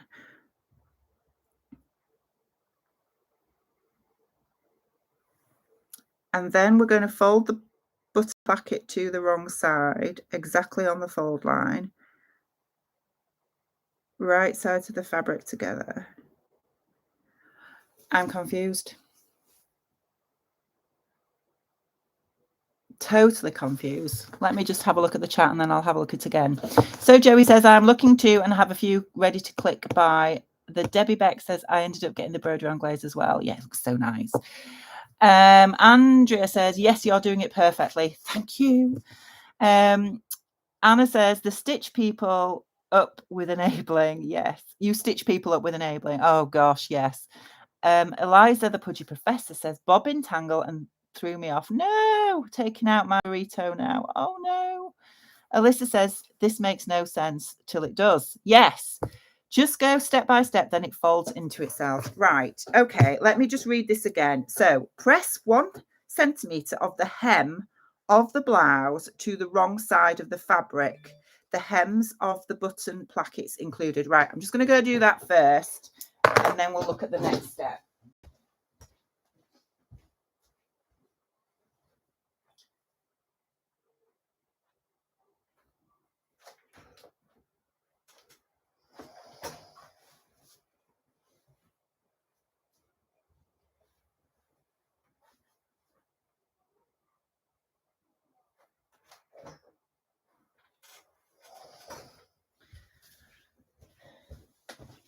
Now, the only thing is, I'm having to press up a little bit more because my button plackets are not the same length as my blouse. I thought I'd added on the same amount, but clearly I didn't because they don't meet at the bottom. So that's okay. It just means it's going to be even shorter. Anyway, so right, I've pressed that back. So the next bit, fold the button placket to the wrong side, exactly on the fold line. So that's the fold line that we created, isn't it? Stitch. No.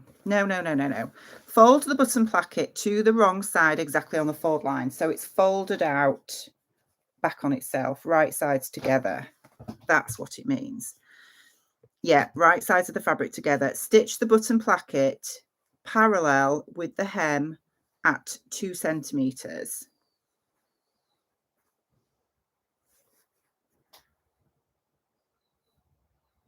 The pressed seam of the hem and the button placket remain in place. Yeah, okay. Just like you ironed them beforehand. Trim the corner and fold the button placket to the right side, wrong sides of the fabric together. Then we'll fold over as well, and the ironed centimetre of the hem disappears on the inside. Okay, right, so yeah, I get it now. So the bottom, where we created that fold of the button placket, we're going to fold it back on itself, and then we're going to stitch.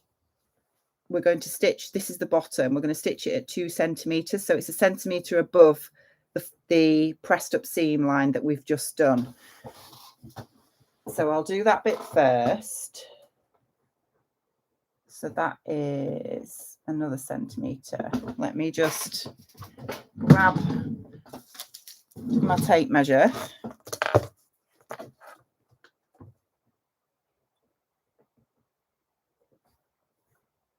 Okay, yeah, that's right.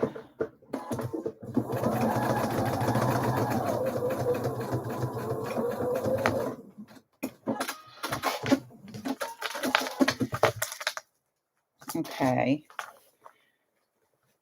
So when you've stitched it, it should look something like that. You've stitched it here. This is the button placket folded back on itself.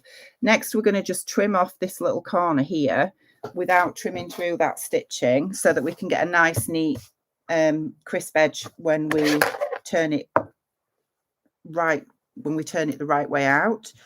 Let me just double check that. The press seam of the hem of the button placket remain in place like you did before. And trim the corner, fold the button placket to the right side, wrong sides together. So I've trimmed the corner like that, and then we're going to fold it out like so.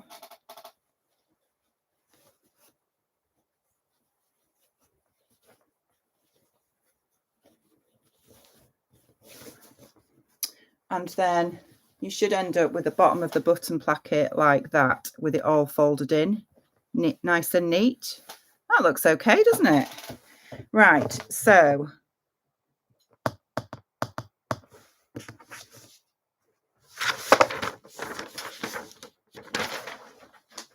okay. And then we're going to do, I assume, exactly the same on the other side.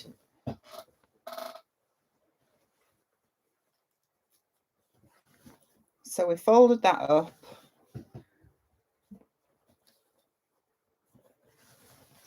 Oh. We're going to, so this is the other side that's not stitched yet. We are going to fold the button placket back on itself along that fold line.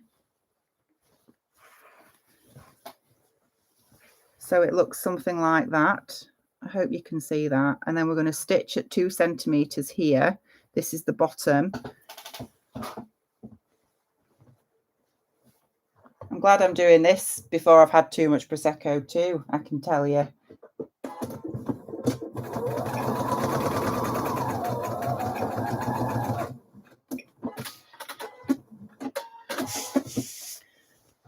Okay, so that's now stitched across there. I'm going to cut this corner off.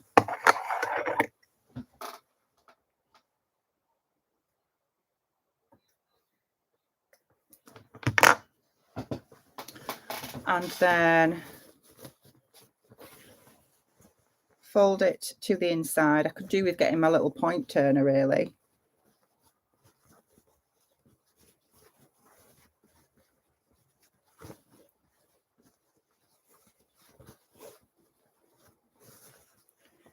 And then, yeah, that's going to be nice and neat on the inside there. So what we need to do now is, it says pin and stitch the button placket to the front by stitching exactly in the ditch of the front and button placket. Make sure to work from the right side of the fabric, start at the hem and stitch along the entire length. So before I do that, what I'm going to do is I'm just going to fold over the button placket, and I'm just going to give that a really good press, making sure that the seam of the blouse and the button placket is encased. So I'm just going to go over to the ironing board and give that a good press on both sides, and then we'll pin it and then we'll sew it.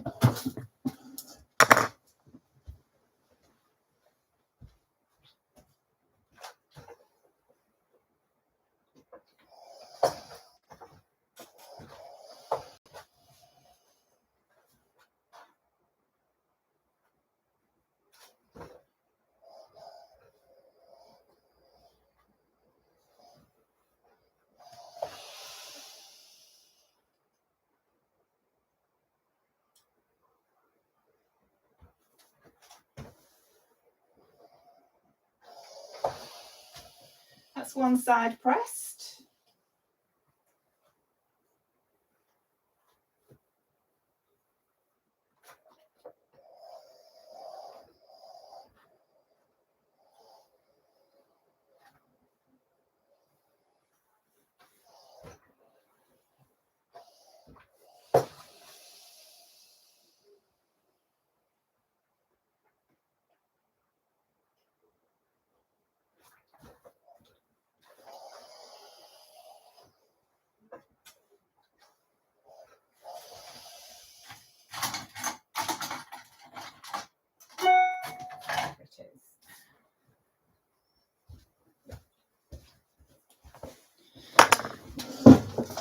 So I've now got nicely pressed. As you can see, I've just got my little point turner thingy. I'm just going to use that just to really get that corner nice and sharp on both sides, and then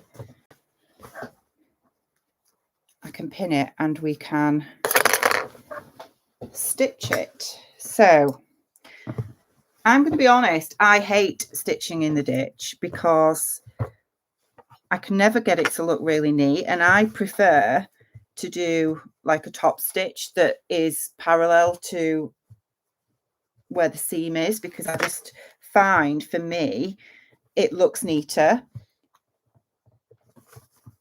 So I think that's probably what I'm going to do. But obviously, if you want to stitch in the ditch, if your stitch in the ditch is much neater than mine, then go ahead and stitch in the ditch. But I'm just pinning this first.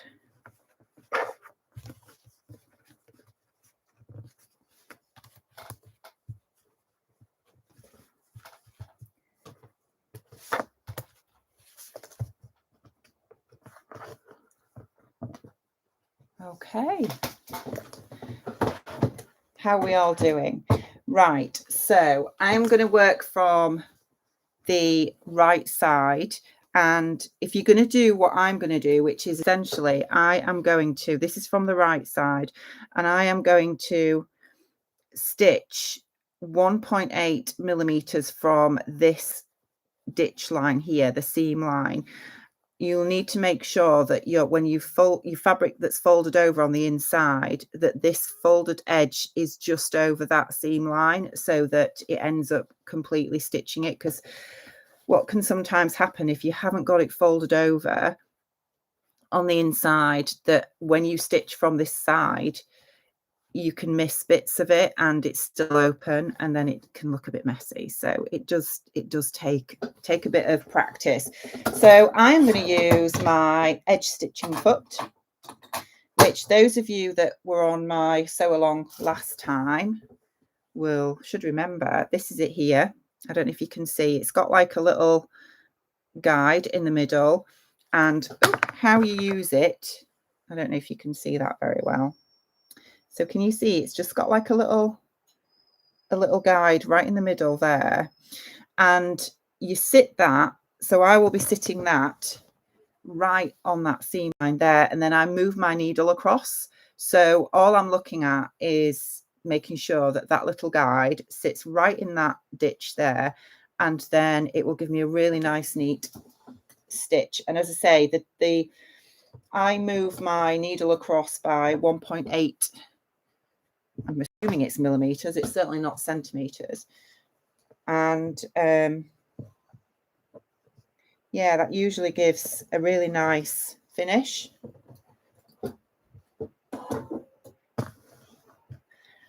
And I have my stitch length. I always move it up to about 3. I normally stitch at a stitch length of 2.5, but for top stitching, I tend to move it to a 3.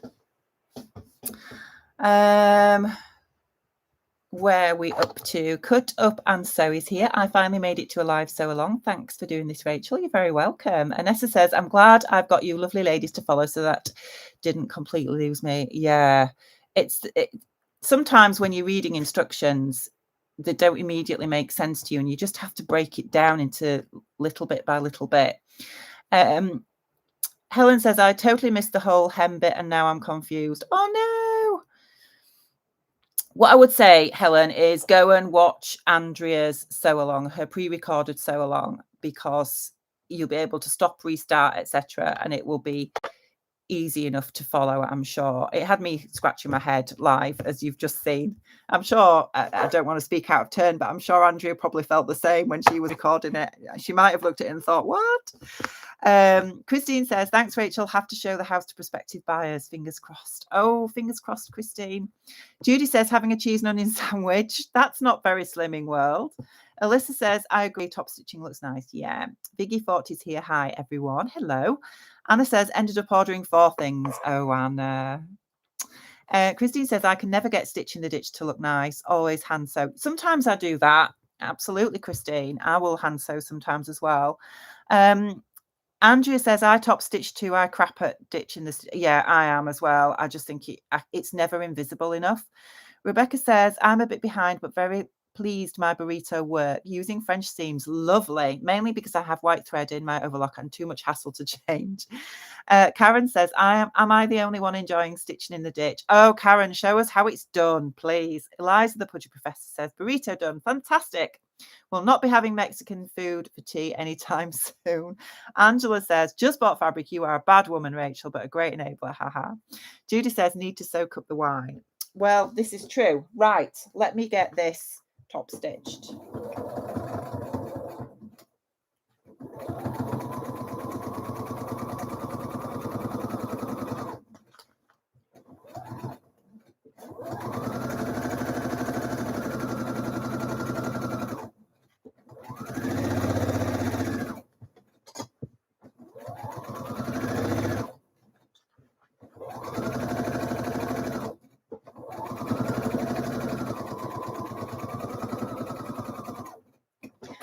So Andrea, seeing as though this will be something like the third or fourth Frida that you've made, I hope you're wearing it tomorrow night on your live, on the live. So I have top stitched that now. I think you can probably just see it, just see that line there.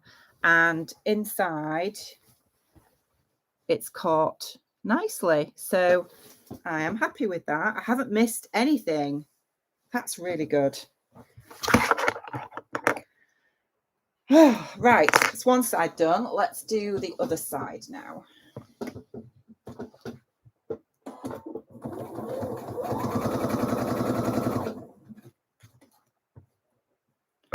Just got a loose thread there. Get rid of that one.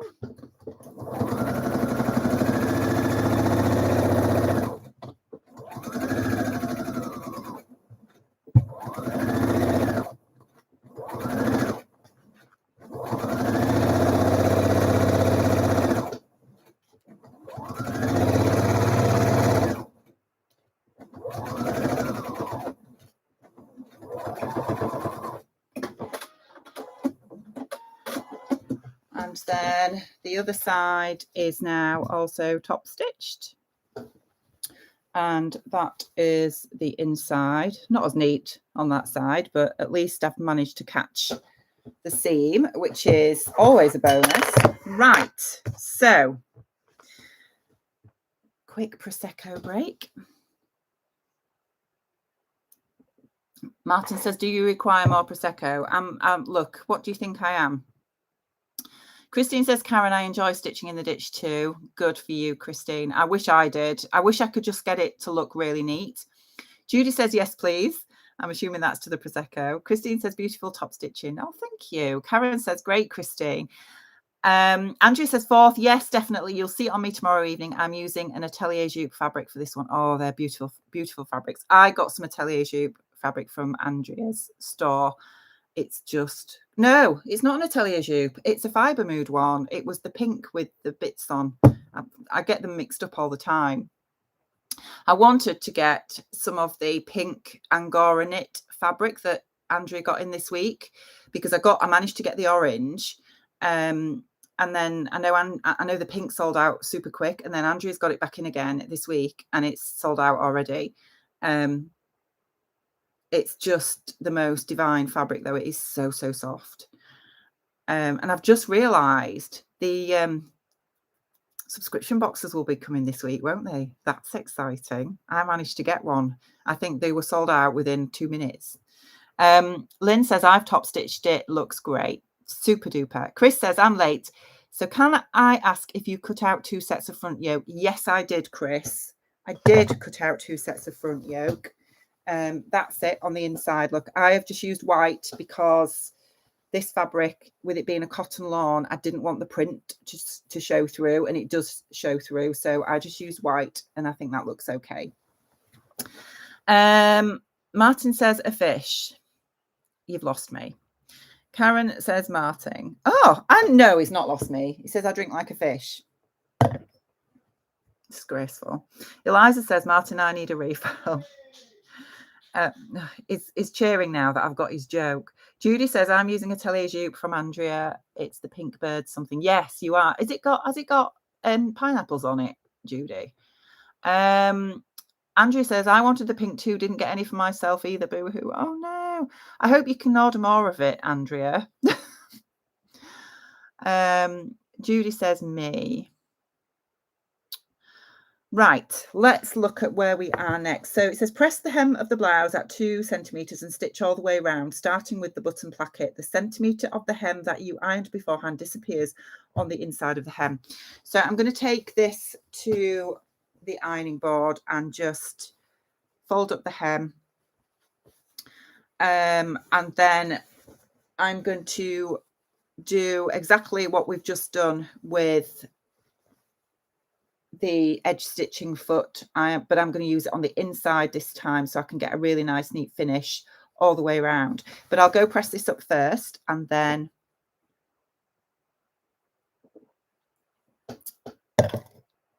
I will be back with you shortly.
Right, I'm back.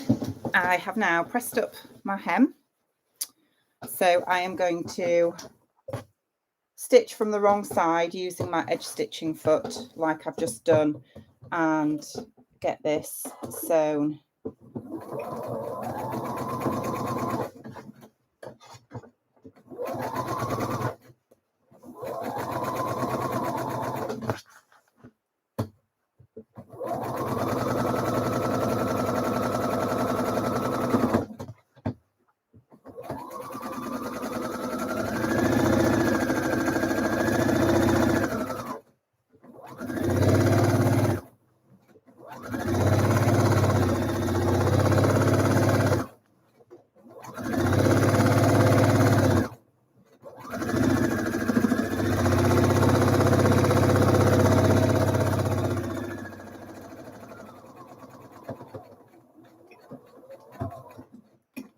Okay, so I'll just trim a couple of threads that I've got loose here.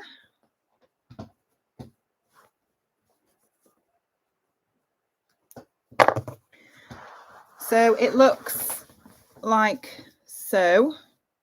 I don't know if you can see that very well, but because I've stitched it from the inside, I have, it looks really neat. Hopefully you can see that. Right, so that's the hem done. We're doing well. We're doing well. I think, how long have we been going? Nearly 2 hours, and the bulk of it's done, isn't it? So we've just got collar and sleeves to do, which is amazing. Right, collar. Let's have a look. Press the bottom of one of the 2 collar pieces 1 centimetre to the wrong side of the fabric. Pin both collar pieces together right sides of the fabric and stitch the top side of the collar at 1 centimetre. Seam allowance, trim the seam allowance at the rounded corners, turn the collar inside out and press. Now, I just need to see, because some patterns have you attach your collar to the inside and then you turn it out and then stitch from the outside, and then some patterns do it the other way around. And because I'm using 2 different fabrics, I need to know which way round we are doing. So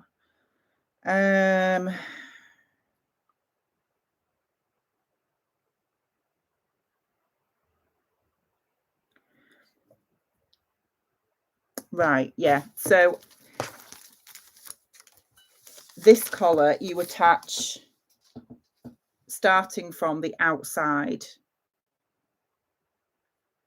right sides together, and then turn it in. So what I will need to do, because my facing piece of my collar is plain cotton lawn, this is the one that I need to turn up a 1 centimetre hem on the bottom. So I'm going to go do that first, and then I'll attach the 2 collar pieces together, and then we are going to be sewing them both together with a 1 centimetre seam allowance all around this curved edge, but leaving the bottom open. So if you want to get on with that, you can do. I'm just going to go take this inside piece to my ironing board and just turn up the bottom of the outer curve of this collar piece by 1 centimetre.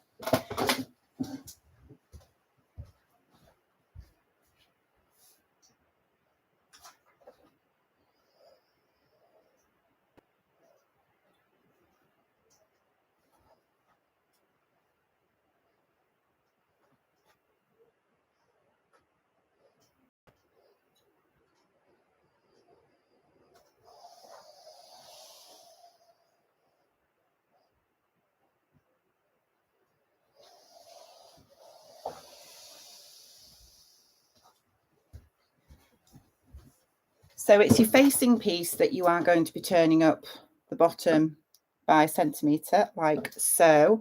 And then you want to attach your 2 collars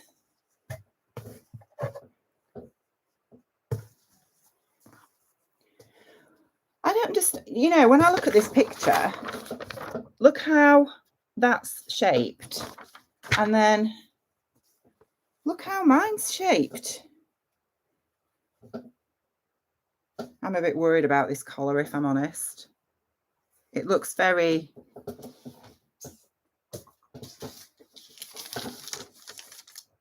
It's very curly. Is anybody else's really curly? I'm just wondering if I've traced this right.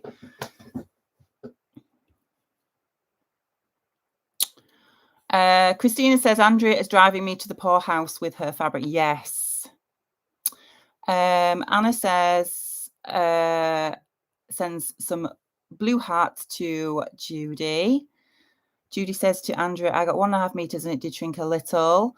Andrea says, Christina, you'll be the best dressed in the poorhouse. So, oh, well played, Andrea. I like that. Christine says, yes, I agree with you, Christine. It's so nice to be part of this community. Sewing is quite a solitary hobby. It is, but it's lovely for us to get together once a month, isn't it? I think it's really nice. I really enjoy these sew-alongs. Angela says, if it was my store, I would be cutting for myself all the time before anyone else got it. I know, I would love to live in Andrea's house because it's just beautiful. Even without the fabric, it's beautiful. Anna says, let's see if the live can reach 200 or more likes before it ends. Oh, thank you. Yes, press that like button if you haven't already. Christina says, I tell my daughter it could be worse. I could take up drinking for a hobby. True. Alyssa says, mine too. It's very smiley. Oh, I'm glad it's not just me. I had a bit of a worry then that I'd maybe traced this off wrong. Judy says, snap. Alyssa says, it's like a giant smile. Helen says, collar is same as yours, Rachel. Thank you. Anne says, it's very curved. Andrew says, don't worry about the collar, Rachel. It goes on perfectly. Fantastic. And the Stitchy Wife was just thinking the same. That's reassuring to know. Thank you for that, guys. Right. So I'm going to pin these two collars together, right sides together. And then we will stitch this inner curve at 1 centimetre seam allowance.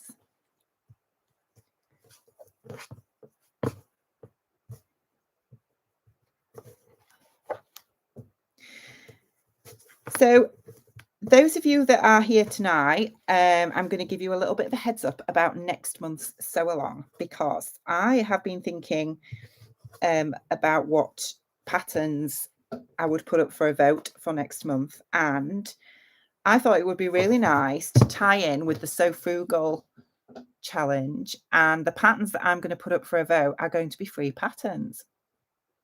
And I've already spoke to Ruan about it, and she thought it was a really good idea, so that it will tie in with the Sew Frugal challenge. And, you know, if anybody is lacking in sort of inspiration and wants to take part in the challenge, then the Stitched Up Sew Along in March will be a free pattern.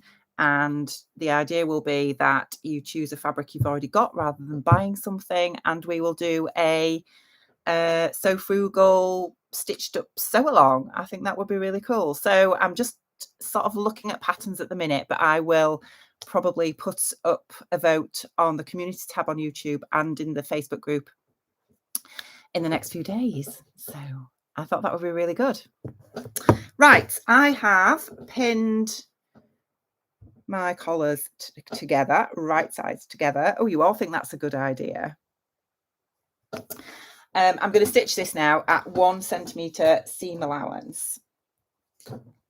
Oh, just need to put my normal presser foot back on and move my needle back over because I was doing that top stitching, wasn't I? So there we go.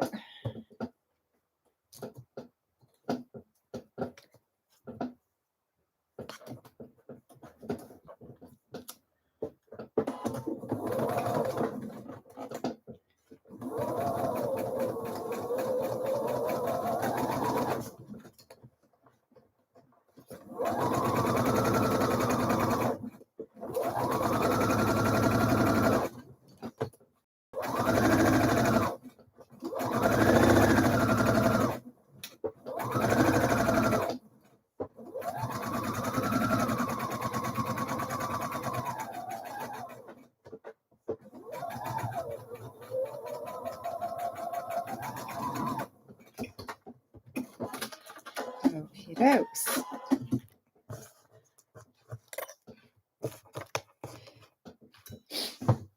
Right, so itchy nose. There we go. So that's now stitched. And what we'll need to do is we'll need to just snip into this and trim it down before we turn it the right way out. I normally do this with my pinking shears, actually. I'll just grab them.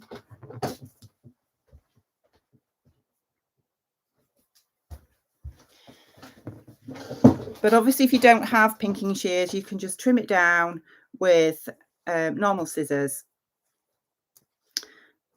Cut that long thread off first.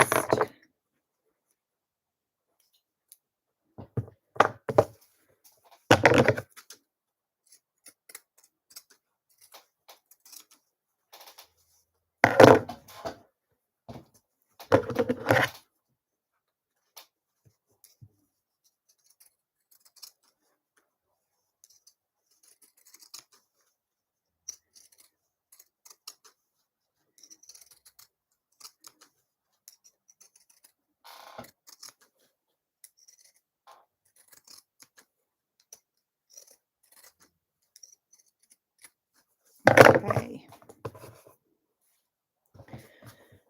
So mine has just been trimmed down like that, and I'm going to turn this the right way out now.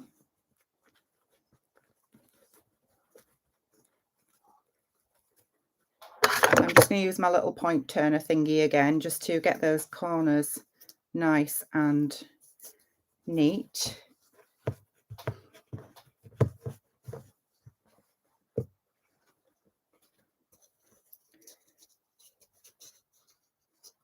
And then I'm just going to take this to the sewing machine. I'm just going to give this all a press so that it's nice and flat, because it looks a bit messy at the minute.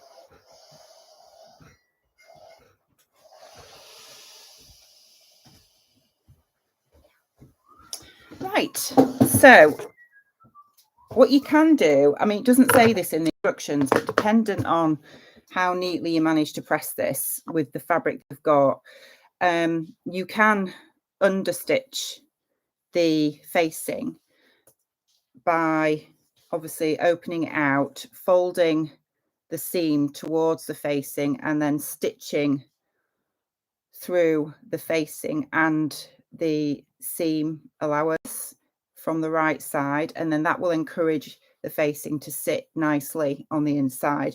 Or if you've got fabric like I have, Martin stood outside the window waving at me now. What? He's blowing kisses. Anyway, back to sewing. What you can do is what I've done here, which I don't know if you can see, but when I've pressed it, I've just rolled the facing further over to the inside so that it's not going to peek out. And that works quite well in this kind of fabric as well. So yeah, so you've got a couple of options there to try and make your collar sit nicely. Right, where are we up to with the chat? Everybody loves the idea. Oh, that's really good. I'll go with that. Alyssa says this is a great idea. So many March challenges. I think I made a decision about my frugal item. Yeah, I've just filmed my So Frugal vlog today. It will be going up on the 2nd, which I think is that Wednesday? I think it's the 2nd. So I've got it filmed. I've not edited it yet, but I'll do that. And then yeah, so mine is finalized, my plans. And I think I'm also going to do the So Recreate the Look challenge as well. It's not very often, if I'm honest, that I see something ready to wear that I want to recreate, sort of directly, if that makes sense. And so I didn't know if this challenge was something that I'd be able to do. I was looking for my phone, but I was looking at the Boden website. Those of you in the UK will know Bowden. And I saw this top that I really liked. I'll just make it a little bit bigger. This one. And it's about £75, I think. And I really liked it. And I thought I can make that, because if you look at the sleeves as well, it's got like a little frill around the sleeve here. And it looks just like, that's the collar, look, with the frilled front. And I thought I could make that out of the Bakerloo pattern by Nina Lee, which I've got. That's the other picture of it. Out of some chambray, some blue chambray. And I think that will sort of fit that challenge really nicely. Oh, it's a bit bleached out. But yeah, so I've got some blue chambray in my stash, and I'm going to have a go at playing around with the Bakerloo pattern to include these sort of frills around the cuff. And well, I don't know if the Bakerloo has a cuff on it actually, because you just get drawn to that big collar, don't you? But I thought I'm going to have a play around with it and see if I can recreate that. I think that will look really good.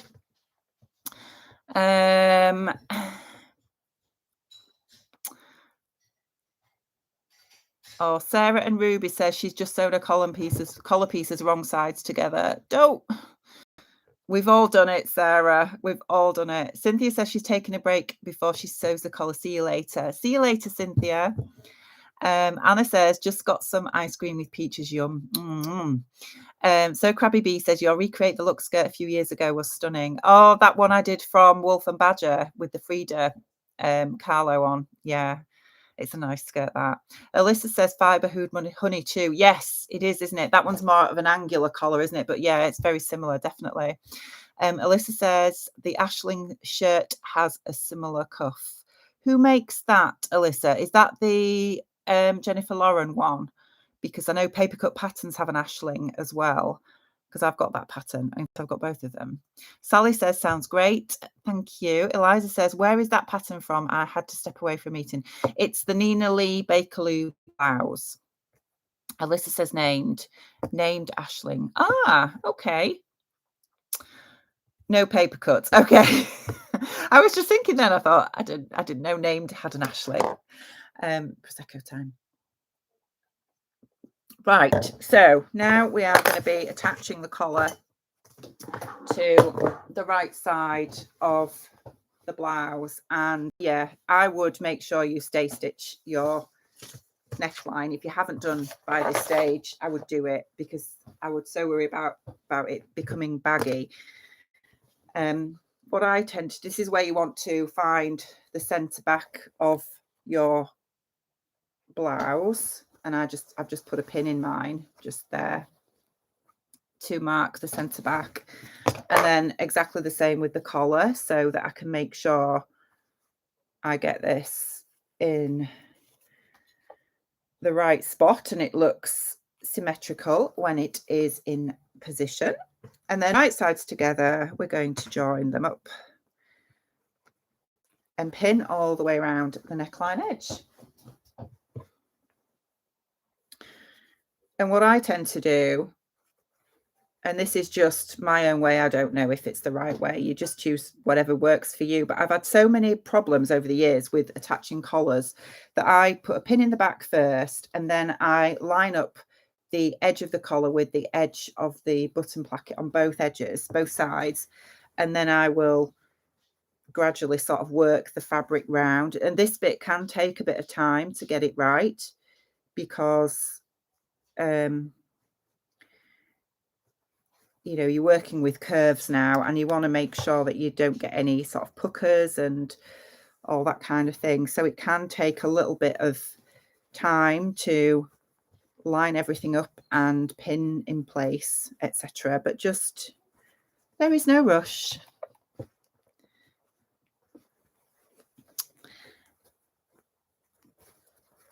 Where are we up to? Vanessa sounds lovely. Alyssa is laughing. Zoe says, looks like a fibre mood blouse. Yeah, it does, doesn't it? I really like it though. The fibre mood honey, yes, I need to get that pattern.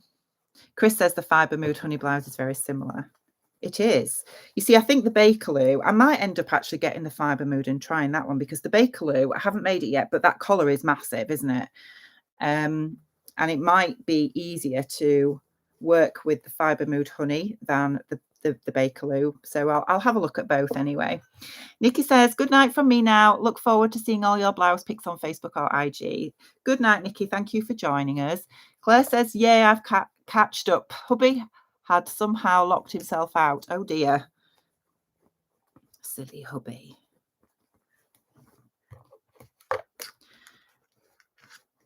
Right, so I've got one side attached. Alyssa says, and the Bakerloo isn't a button down, the honey is. Ah, well, that, yeah. That would take some hacking then, wouldn't it?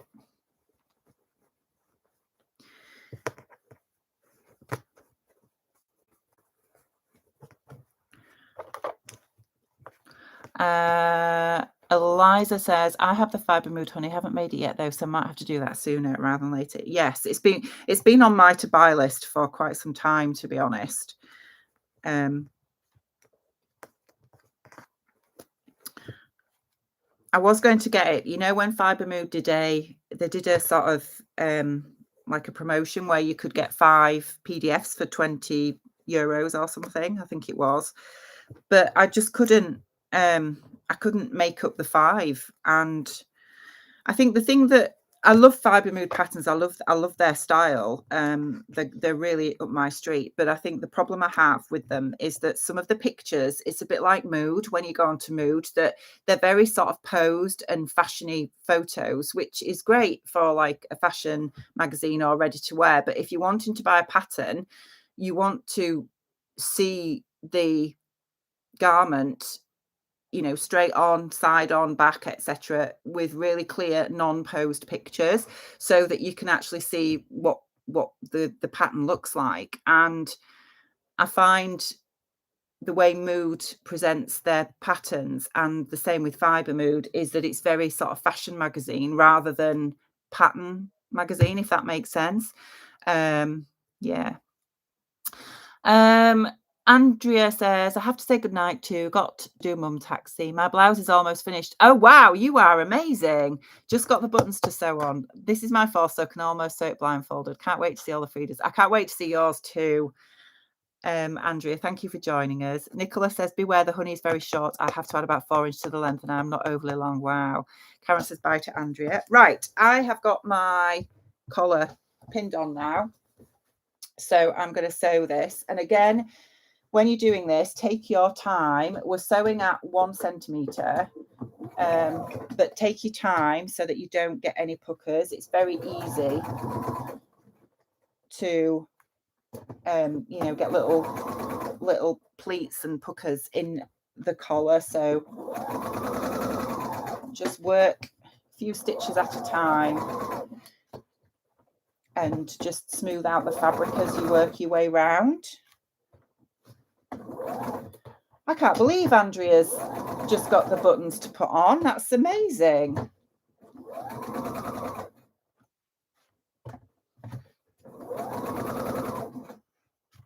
And she had a dinner break within that as well.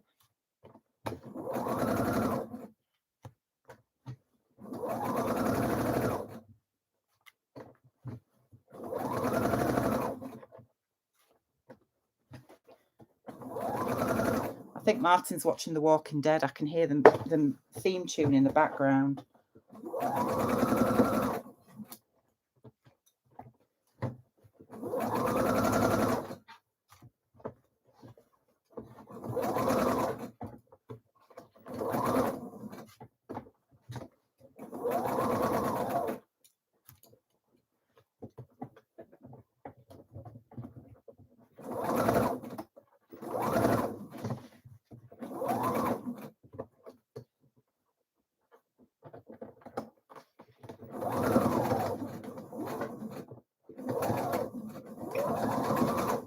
Okay, where are we up to?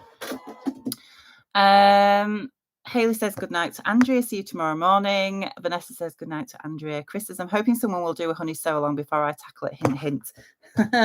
Is that a hint to me? Right. Okay. So collar is stitched in place. Fingers crossed I have not got any puckers. I can't see any. So what we need to do now is press the seam up into the collar, and you shouldn't need to clip into this collar because it's not going to fold back on itself. With it being a mandarin collar, the curve is going to follow the seam line round, so you shouldn't have to clip into it. So it says turn the collar and press the seam allowance towards the collar, pin the inner collar to the neckline, make sure that the ironed seam of the collar slightly overlaps the seam you just stitched. All seam allowances disappear inside the collar. Stitch the collar to the front by stitching exactly in the ditch of the neckline. I'm not going to do that. I'm going to top stitch. Make sure to work from the right side of the fabric to do this. The corners of the collar have to align the ends of the button plackets. You can also stitch just above the ditch. Yes, that's what I'm doing, which is a bit easier, and then press flat. So I'm just going to go press up the collar. Press up the seam that we stitched into towards the collar on the inside, and then we'll pin this in place, and then we'll get our edge stitching foot out again, and then I am going to stitch all the way around from the outside.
Right, so that is now nicely pressed. I'm just going to put a few pins in place around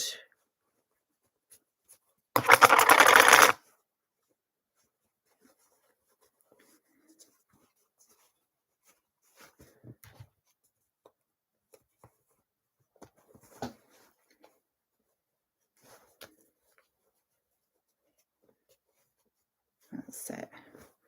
I've just not pressed this corner very well.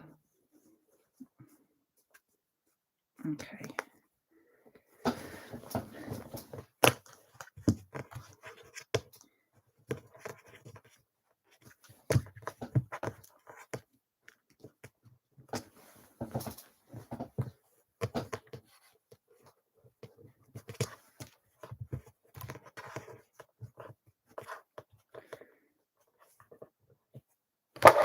Right, so that is now all pinned in place, and then I'll just put on my edge stitching foot again,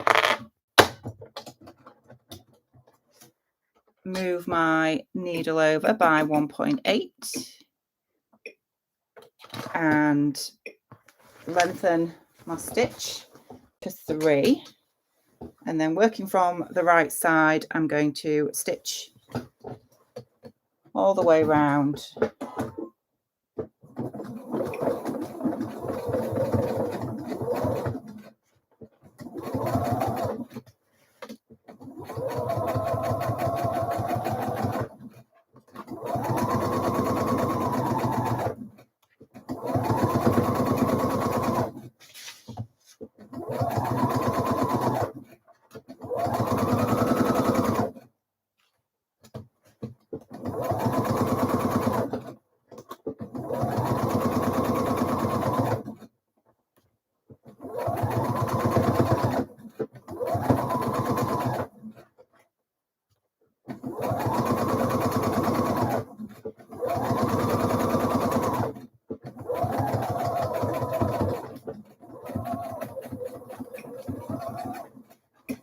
Okie dokes. Where are we up to?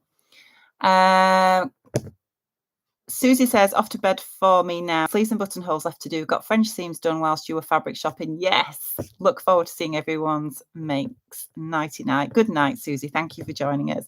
Christina says, see you tomorrow to Andrea. Christina says, along with my weeping credit card, tell me about it. Slow and So says, oh dear, I just managed to burn my couscous. No. Might need to sign off just so I don't ruin my blouse as well. Now need to make sure at least chicken tagine is edible. Oh, enjoy your tagine. Bye now and thank you, Rachel. Sorry, seems like I can't even manage typing. Haha. Kathy says, just joining, have to rewatch. Looking good though. Welcome, Kathy. Thank you for joining us. Alyssa says, I remember to put in a label when I stitched the collar down. Yes, I was just thinking that. So Crabby B says, buttons being sewn. Do you know, you're all ahead of me because I'm clearly talking too much and not sewing enough. Right, my collar is on. Like so. Collar is in place. Right, what's next?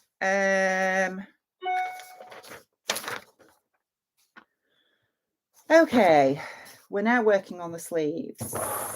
Sleeves. Where are my sleeves?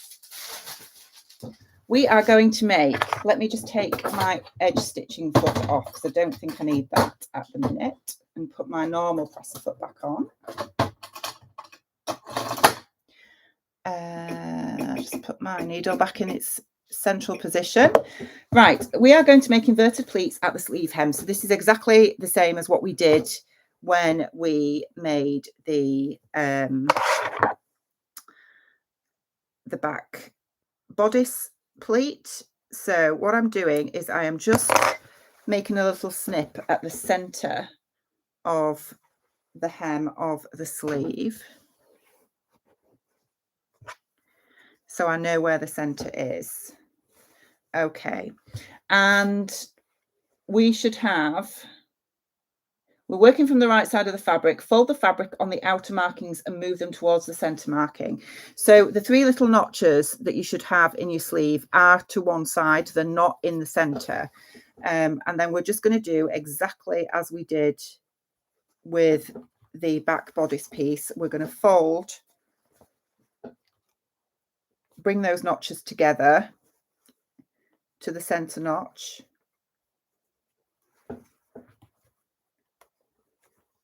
to make a little pleat. That's not very neat, Rachel. Make that neater. Okay. So that's one done. And then we'll do exactly the same on the other side.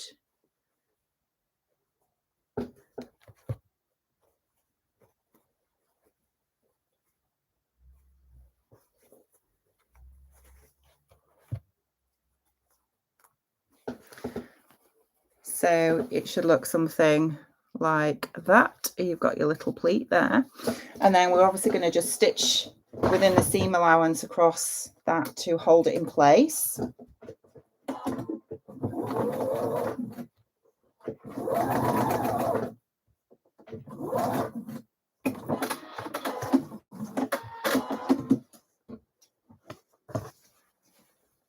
And then we'll do the same with the other one.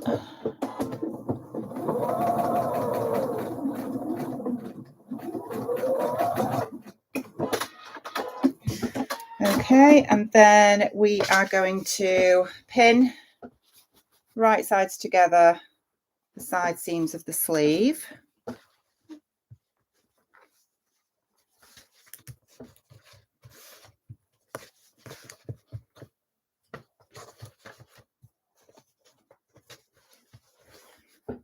Like so.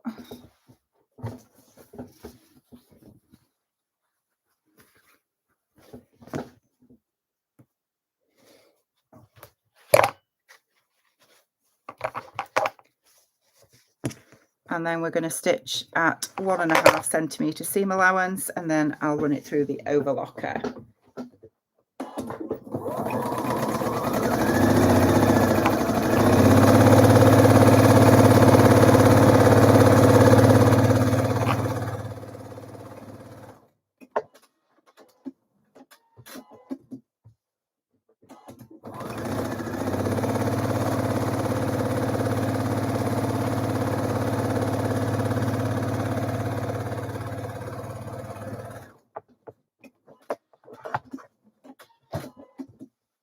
So that's those two stitched. We'll just bob it through the overlocker.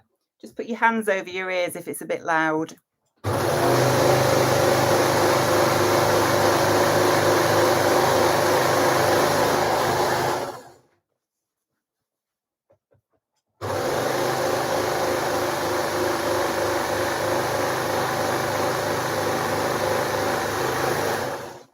Okay, so that side seam is now stitched.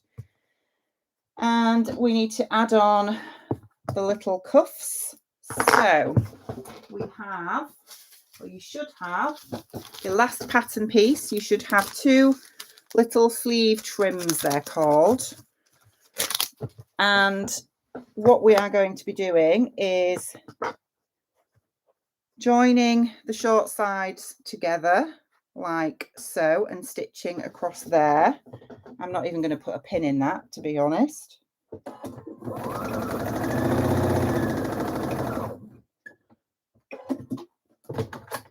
Oh dear, I've lost a bobbin chicken. I think I have another one. I've got some on this one. That's fine.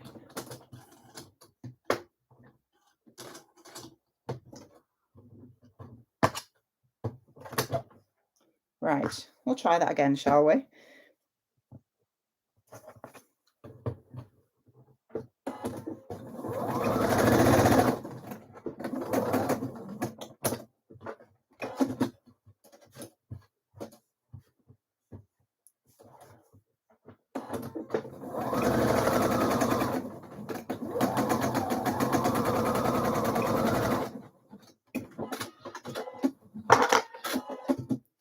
That's one, and then the other one.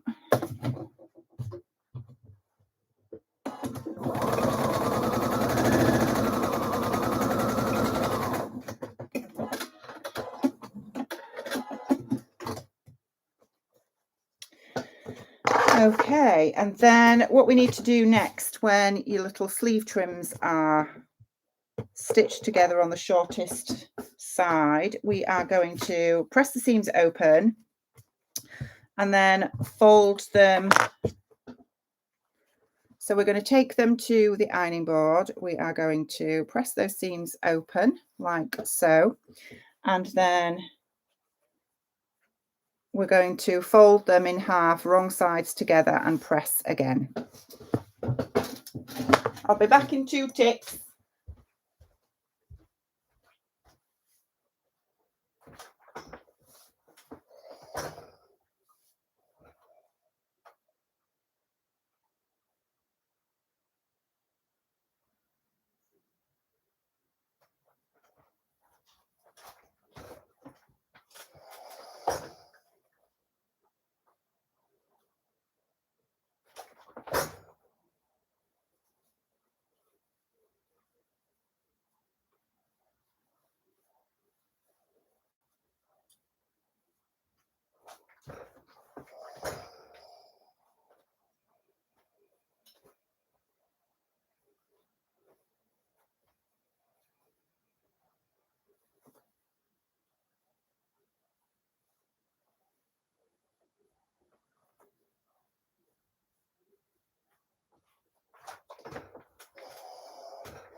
So you should have something like that. Now, again, if you are using a directional print fabric, you need to be careful with this bit, otherwise you'll end up with your little sleeve trim on upside down. So we are going to be working from the right side of the sleeve. So turn your sleeve the right way out.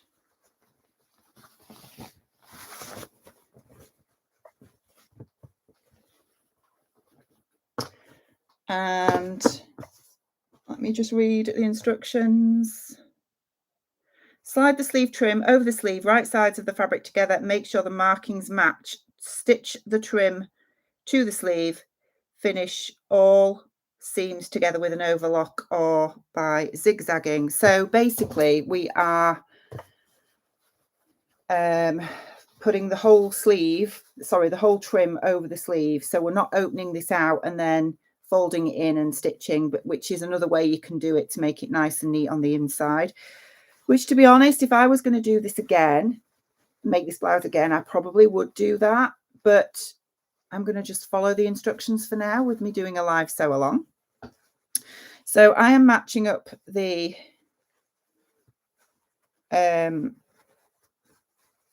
seams of both the sleeve trim and the sleeve itself so that they line up, and putting a pin in like so.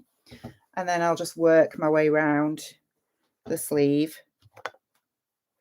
This is probably a, a really easy way of attaching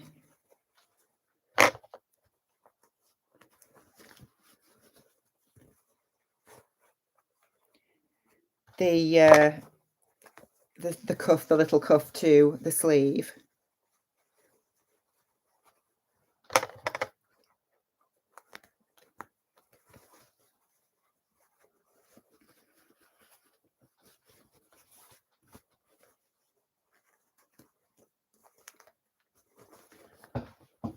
Okay, that's one, and let's do the other one. Where are we up to? Anessa says the bonus, Rachel, is that no one can say you're impossible to keep up to today. Absolutely, because you're all beating me today. Eliza says I had a burrito emergency that took a meeting only at the front bands. Oh, you just take your time, Eliza. I'm sure it'll be fabulous when you're done. Michelle says I had hem issues that only just managed to finish the hem. You guys are super sewing whizzes. Oh, do you know, there's always something that doesn't quite work the way you want it to, isn't there, Michelle? I'm just thinking I've put this on upside down. Have I? Yeah. I'm glad that I've just checked that. Let's do that again. That's the thing when you're working with directional fabric. I'm glad I checked it then before I'd sewn it on. Right. I know the other one's right because I checked that, but this one, yeah, that's going to be right. Yeah. Okay. Where are we up to? Sarah says, good evening, Rachel. Hi, Sarah. Welcome. My sewing practice says this is fun. I'm glad you're enjoying it. Sarah says lovely fabric choice. Thank you. It's a Lady McElroy fabric. Christine says back to stitching in the ditch. If you use your edge foot, you get a perfect stitch in the ditch. Oh, you say that, Christine, but I use my edge foot and it's never perfect. I'm just not careful enough. That is the problem. Right, so my sleeve trims are now both pinned onto the bottom of my sleeve. Penny says, I'm beginning to lag behind. I think food is needed. I'll say goodbye and thanks. It's been brilliant. Thank you for joining us, Penny. Go enjoy your food. Carrie says, did I miss the finished shirt being stuffing pizza? No, you haven't, Carrie. I am doing sleeves now. The rest of the shirt is put together with the collar and hemmed, etc. It just needs buttons and buttonholes. I'm onto the sleeves. Jane says, I didn't start off too well. I got the front yokes on the wrong front pieces. Do you know, it's easy done. It's easy done. But I'm sure you will catch up. Sure you'll catch up, Jane. Right, let's get these sleeve cuffs in place.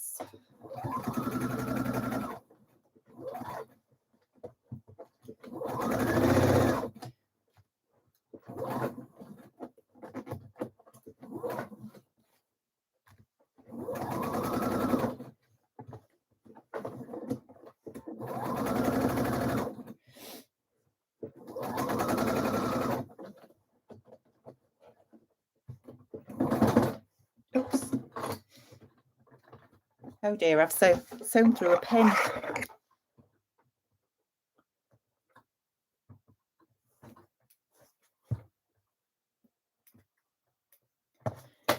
You know, these pins with like the flower heads, Has anybody else sewn through them, or is it just me?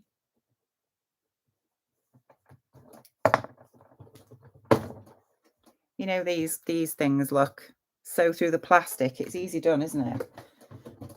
Or is that just me that does that?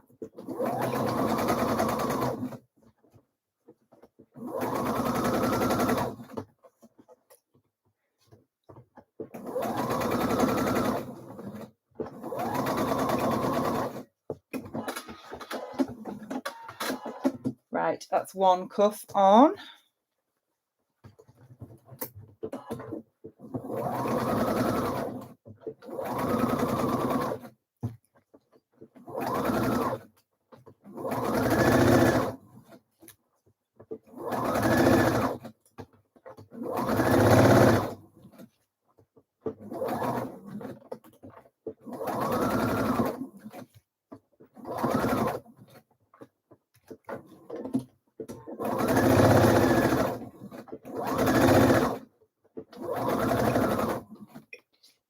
And the second cuff. I'm just going to overlock this edge now. Where are we up to? Sheila says, oh, you're so right. I'm struggling with the collar. Oh, no. Judy says, I sew through pins. Sharon says, I've sewn through a few too. So little time. Karen is here. Hi, everyone. Just popped on for a nosy. I'm not sewing at the moment, just cutting out another project. Oh, what are you cutting out, Karen? Eileen says, yes, I've sewn through those. It was a pain to get it unpicked. Yeah, that one came out quite easy, actually. Christine says, no, I did it earlier and my needle came out. Oh, no. Karen says hi to Karen. Sally says hi to Karen. Right, cover your ears again while I overlock these hems.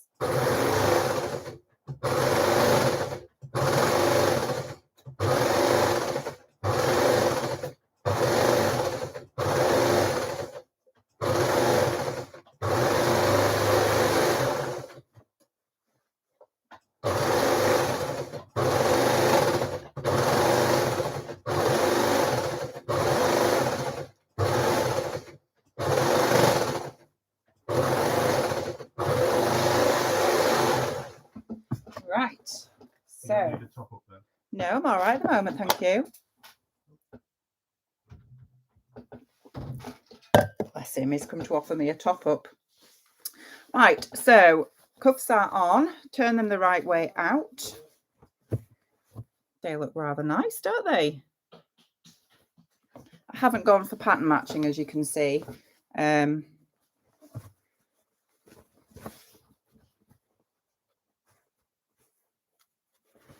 But they line up at the bottom. Where's the hem? There, look, the seam. Can you see? That's quite good, isn't it? Right, so these now need attaching to the shirt. We're nearly there, guys. We're nearly there. What time are we on? 20 to 9. Do you reckon we'll be done for 9? Okay, so right sides together. We need to attach the sleeves. Now, again, if you are French seaming your sleeves in, you would be doing them wrong sides together. But on this occasion, I'm doing them right sides together and I'm going to overlock them.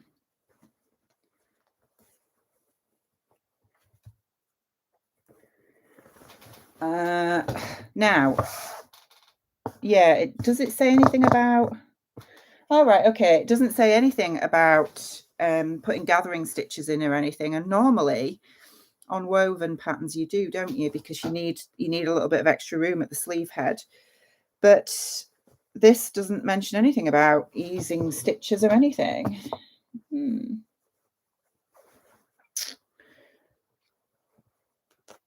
Or have I missed that bit? I don't think I have.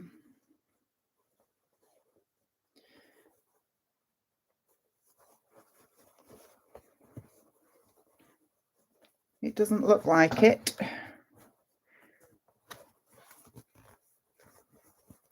So you may have to just play about with your fabric a little bit just to ease in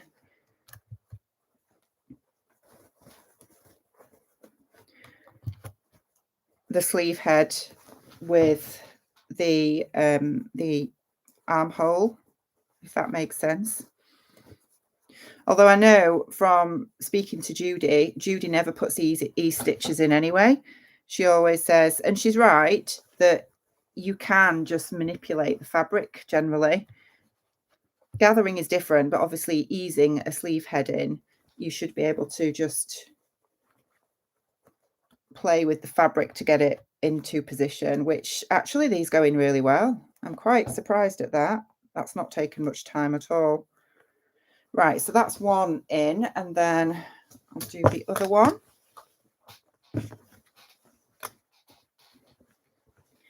Has anybody made an Atelier Jupe fabric pattern before? This is the first one that I've ever made, and I'm quite impressed so far. Yvonne's here. Hi, everyone. Just back from anniversary dinner, 45 years. Oh, congratulations, Yvonne. That's amazing. How on earth do you put up with somebody for 45 years? Got pattern, fabric, etc. Looking forward to watching it in full later on. Love your fabric choice. Thank you. Sally says, I was going to sew along with the pearl, but my overlocker broke and then my machine was playing up, hence I gave up. Oh no. Mandy says, just watching this evening, but we'll definitely join next time. Thank you for joining us, Mandy. Sharon says, I've sworn off stripes and squares because of pattern matching. Talk about making an easy project hard. Yes. So Crabby B says, happy anniversary to Yvonne. Angela says, congratulations, Yvonne, 45. Wow. Karen says, oh no, Sally. Suki says, Andrea had to ease her sleeves in. Karen says, congratulations to Yvonne. Sally says, happy anniversary to Yvonne. Yvonne says, can you tell I've had a glass or two of wine, repeating myself? Nothing wrong with that, Yvonne. Here I am with my Prosecco. Sheila says, I've decided tiredness has got the better of me in the collar, so I'll say good night. Thank you so much for a good evening. So you're very welcome, Sheila. Thank you for joining us. Kiana Shannon says, this is Helen, Stitch It Repeat. My YouTube kicked me off, so I'm logged into my son's account. Oh, bless you. Judy says, you need to drape it over your hand so the sleeve falls down. Claire says, me too, first one. Haley says, no, but they are lovely. I have my eye on a couple of others though. Helen says, gotta go now, night all, and look forward to seeing all the Fridas. Good night, Helen. Thank you for joining us. Eileen says, wow, Yvonne, many congratulations. Sandra says, good night. Vanessa says, congratulations to Yvonne. Right, let's get this other sleeve in.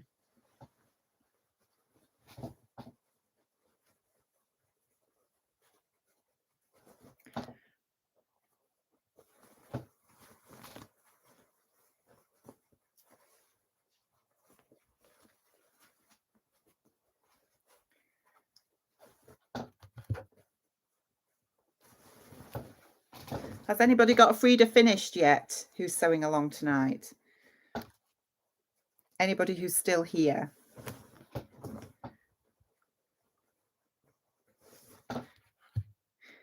I don't know if Jojo's still here, but have you found, if she is, have you found your foot for Jillykins yet, Jojo? I don't know if she's still around.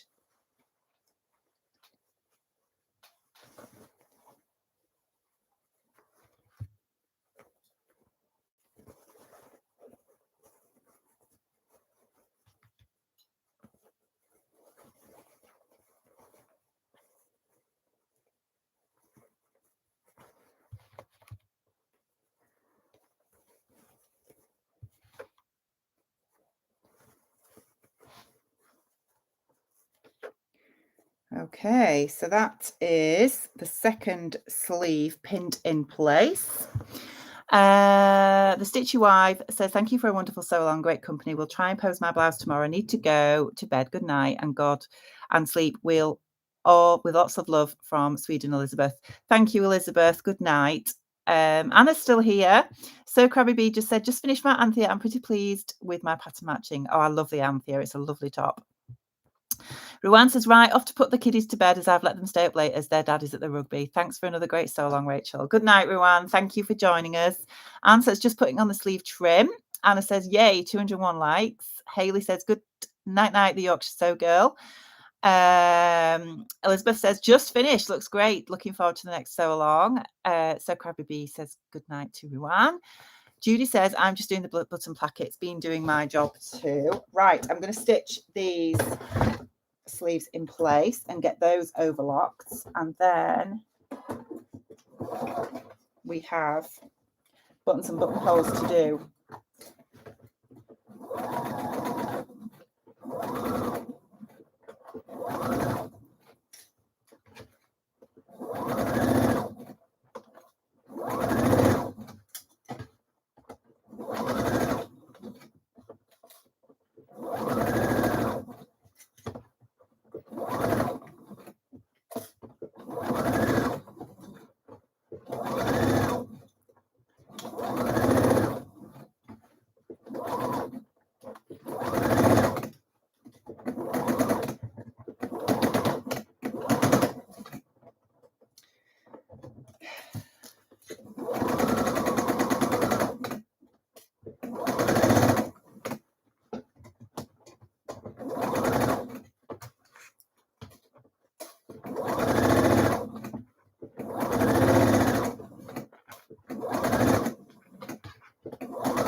That's not good. It's not stitching.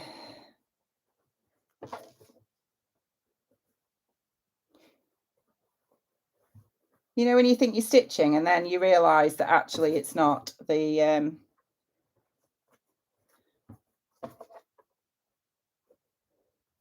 think it's something to do with the bobbin. Let me just repin this. Let's have a look. Ah, yes, it is to do with the bobbin.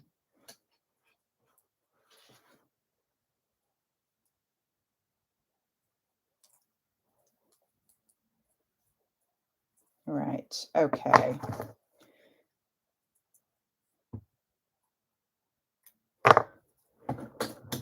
Shall we try that again? I'm not happy with that bobbin, actually. I think I'm just going to fill another bobbin. So I will be...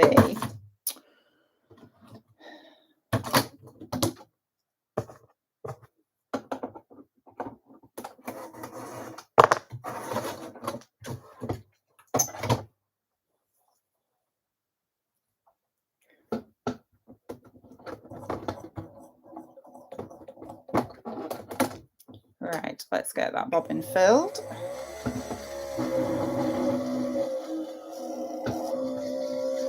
Quick slurp of Prosecco.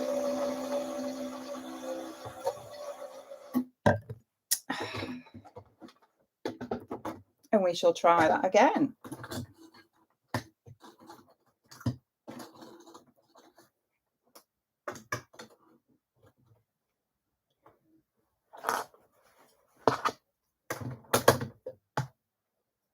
Right. Just thread up the needle.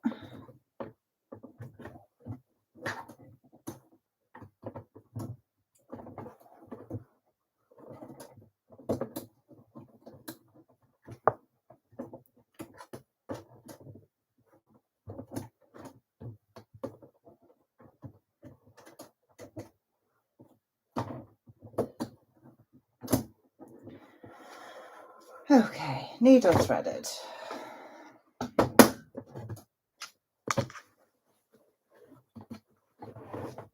Right. That's better.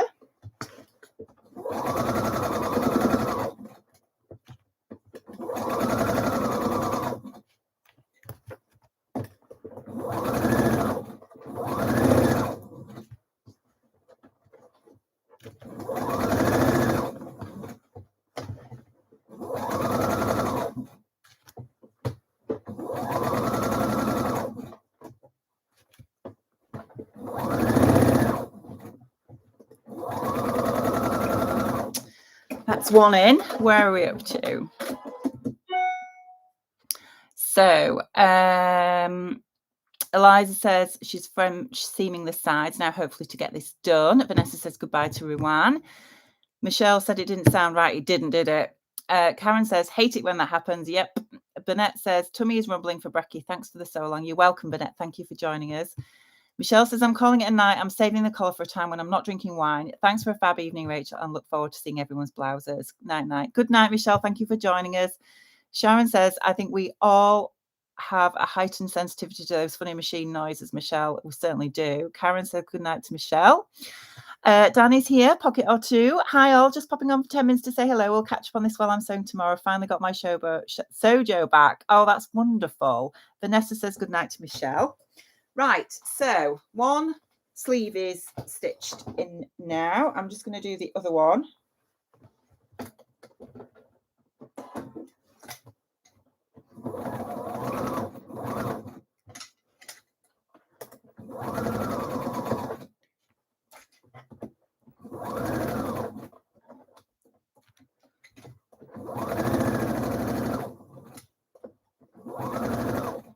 And I shall try not to sew over my pins this time.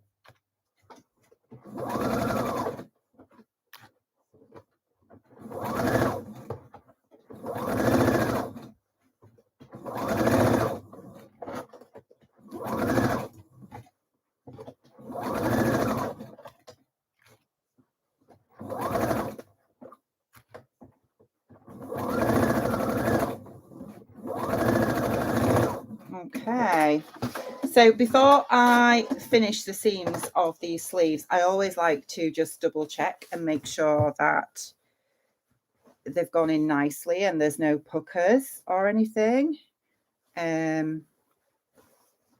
because this is the point where it's easier to undo than when you've actually overlocked. Yeah, I'm quite happy with that. Right, so I'll get these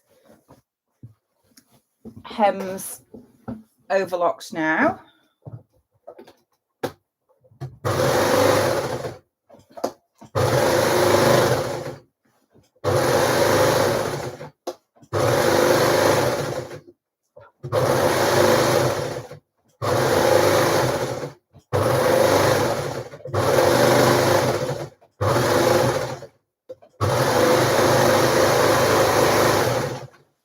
That's one.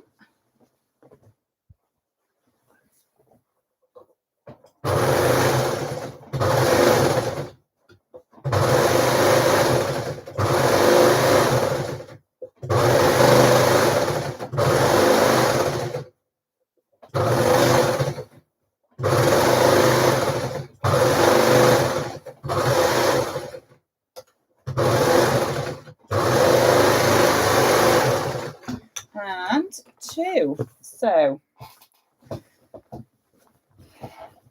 let's have a little look how it's looking.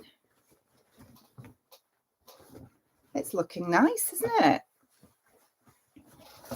So we've got sleeves in place and the collar looking nice with those little yokes. That's it from the back. So next up we need to do buttons and buttonholes. Who hates doing buttons and buttonholes? Because this is always the scariest bit, isn't it? When you've spent all this time creating something really beautiful and this is the bit where it could all go disastrously wrong. Anyway, it's not going to go wrong. So in the UK, for us ladies, females, those who identify as females, we tend to button sort of the buttonholes go on the right side and button over to the left. Men do it the other way around. I don't know what you do elsewhere for those of you that are international viewers, but that's what we do in the UK. So I am going to put my buttonholes on the right side of my buttonhole placket. And I have one of these little gauge things. It's a Simflex buttonhole gauge, it's called, and it expands like that. I got it from Sew Essential. I think Guthrie and Garni sell them as well, but you can get these all over, and they're great for marking buttonholes because obviously it expands to, well, quite a lot really. And obviously then you can mark on your plackets the equal spacing. So I'm just going to have a quick look at the picture.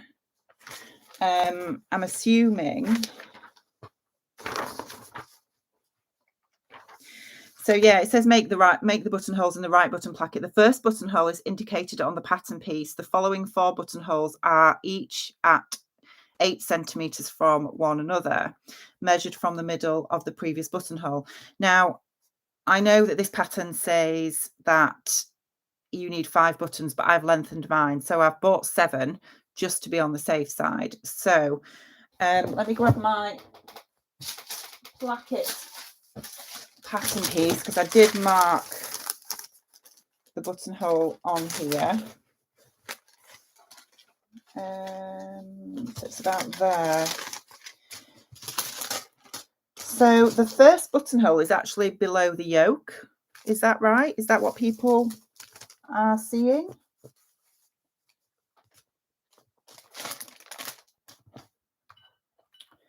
I get it to be about there. So I'm getting the first buttonhole to be, this is the front here. Can you see that's where the yoke is, and the first buttonhole to be about there? Don't know what anybody else thinks to that. Michelle says she hates them. Alyssa says, I don't hate them, but they just make me nervous. They do me, to be honest. Anessa says, me, I hate them. Susan says, always. Janet says, makes me nervous as well. Karen says, same in North America. Sharon says, I've made friends with buttonholes, but used to hate them.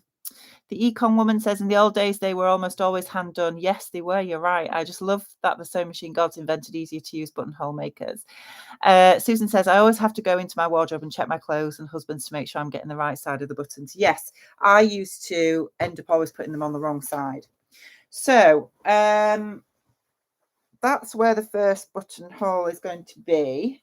I'm going to use my gauge to measure out where my others are going to be. 2, 3, 4, 5, 6, 7. I think I'm just going to have 6 on this actually. The other thing I never know is whether you should do your buttonholes horizontal or vertical. I don't know if anybody can enlighten me on that. Okay, so I have just pinned where I want my buttonholes to be. I don't know if you can see that. You can just see there's pins there. And what I'm going to do actually is, because I do this with, I need to grab some fabric. I am going to do a practice one first, which I always do. Let me grab my buttonhole foot and then I'll be back with you. And my fabric.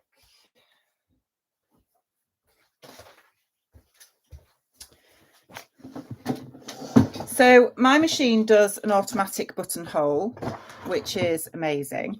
This is my buttonhole foot. It's a Sensormatic buttonholer, so this sort of plugs into the machine and then I just press in what I want it to do and it just does it, which is amazing. But even then, it doesn't always work out the way I want it to. So I always do a practice one first and make sure it's all looking okay and I've got the right size, etc. So it just increases the chances of it going well, shall we say. Right. What else do I need? I need a stitch ripper.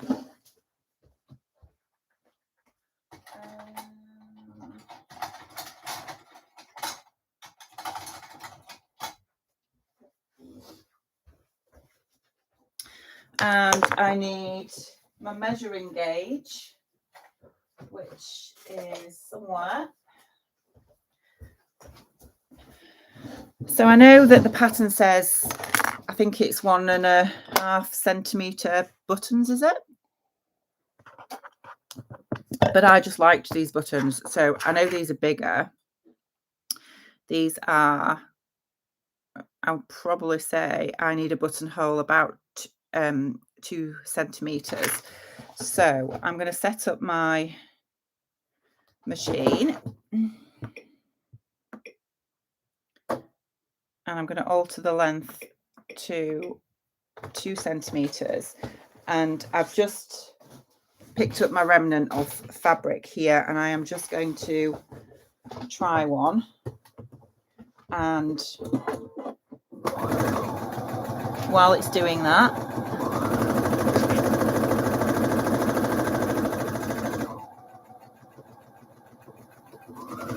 so Karen is saying she's seen both used. Sometimes the first buttonhole by the neck is vertical and the rest horizontal. Don't know why. So Crabby B says, good night, everyone. Lovely joining you again this month. Thanks for organising and hosting Rachel Blouses. Looking beautiful, and I look forward to seeing everyone's makes tomorrow under stitched up Sewalong. Good night, Melissa. Thank you for joining us. The Econ Woman says, I was taught to go up and down, vertical, side to side, horizontal can gape. Okay. Carrie says, I'm off to bed. Rock and roll. Can't wait to see all the blouses made up. Good night, Carrie. Sleep well. Michelle says, thank you for a lovely evening. First time to a live so long. I will join you next time around for sure. Night, night, everyone. Good night, Michelle. Maria says, hi. Vertical to prevent gaping around the bust. Thank you. Right. So I've just done a buttonhole. You can just see it there. Look. In my remnant of fabric. I'm just going to open it and try pushing this button through. Yeah, that's going to be okay. They look quite nice on that fabric, don't they? They're going to look really nice. Okay, that's fine.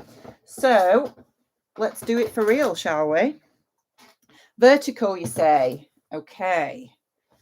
Right.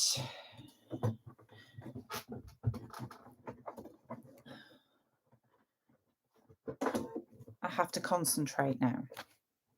Talk amongst yourselves for a minute.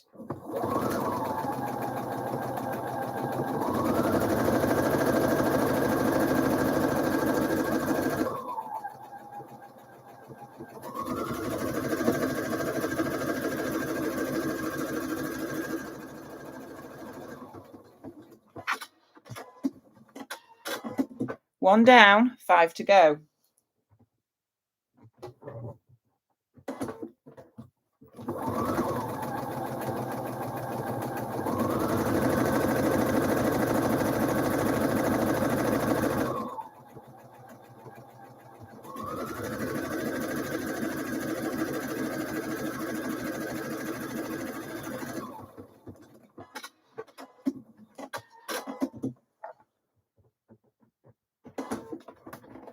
Two down.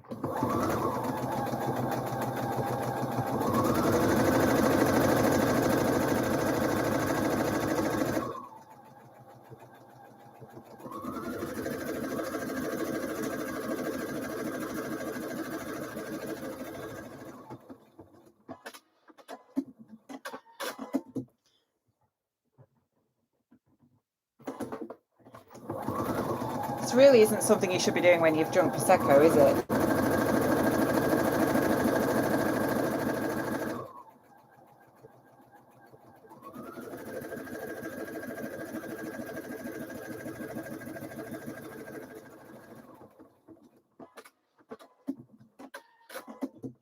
We're doing well.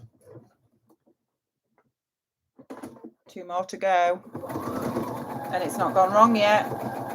There's still time.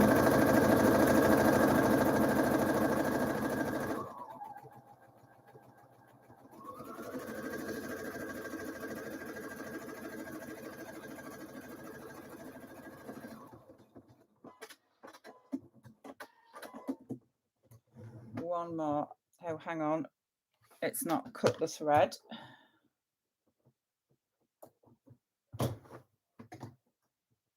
That's it. One more.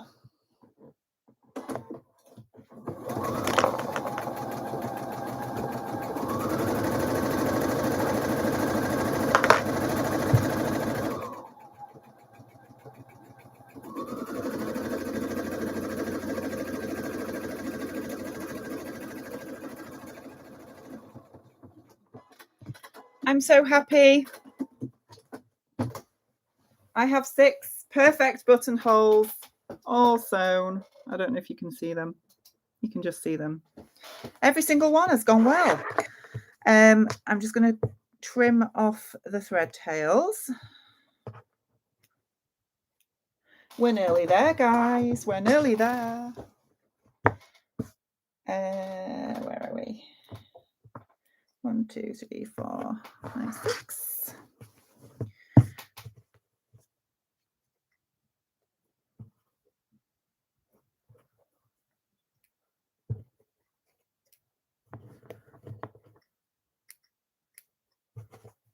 How are we all doing?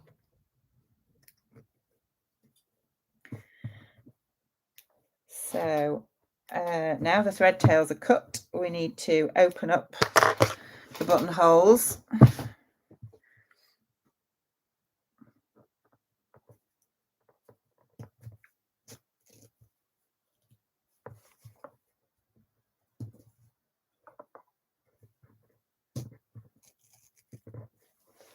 I hate doing this bit as well.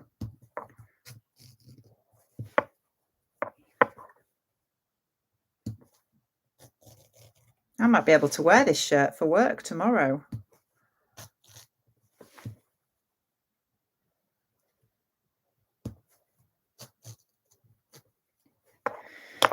Okay, so all the buttonholes are now done and cut open. I am just going to grab my friction pen and mark where the buttons need to be.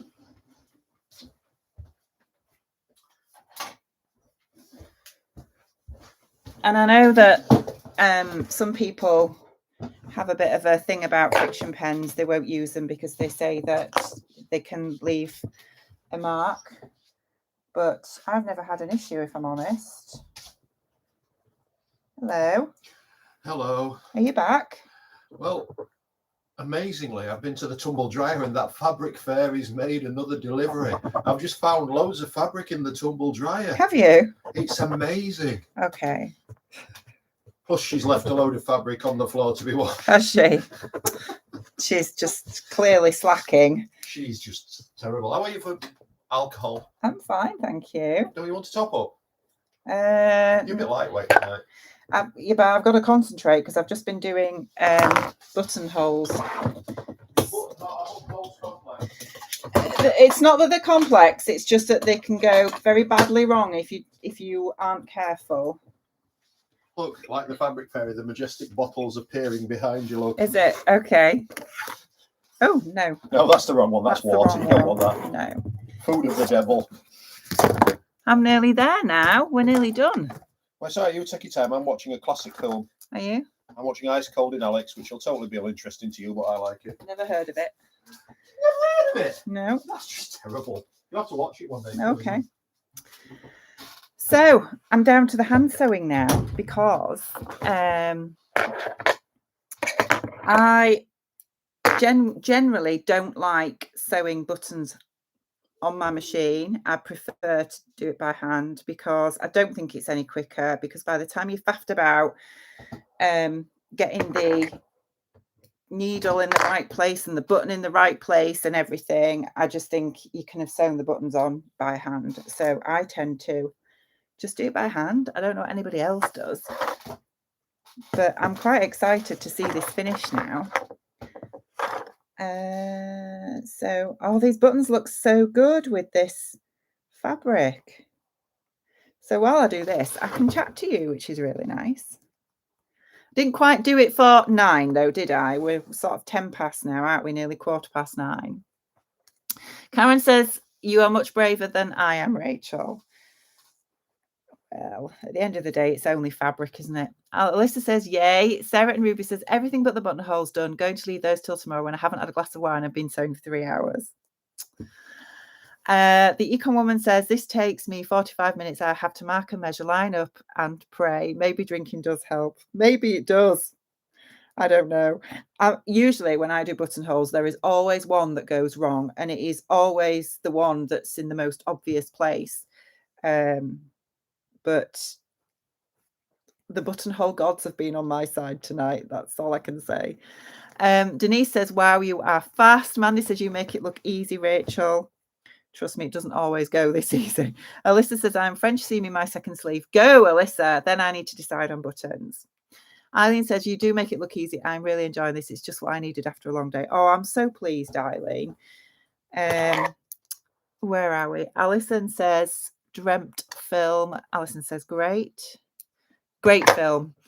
Eliza, I've never heard of this film. I don't know what he's talking about. Eliza says, that's not fair. I get chocolate, you get alcohol. Maybe Martin should talk to my husband, Greg, to explain how this should go.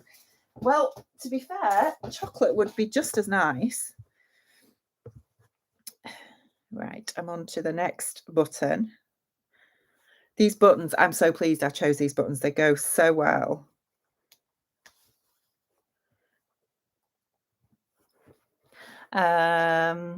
I think I've caught up on the chat, so that's good.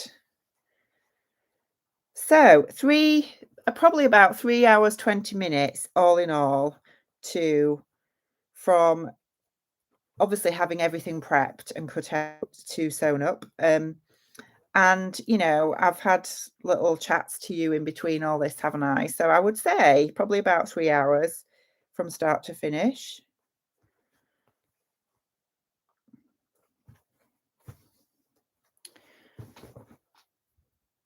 What I will do is when I've got these buttons on, I'm going to put it on my little mannequin, button it up, and then I'll bring it over so you can have a look. 2 buttons on.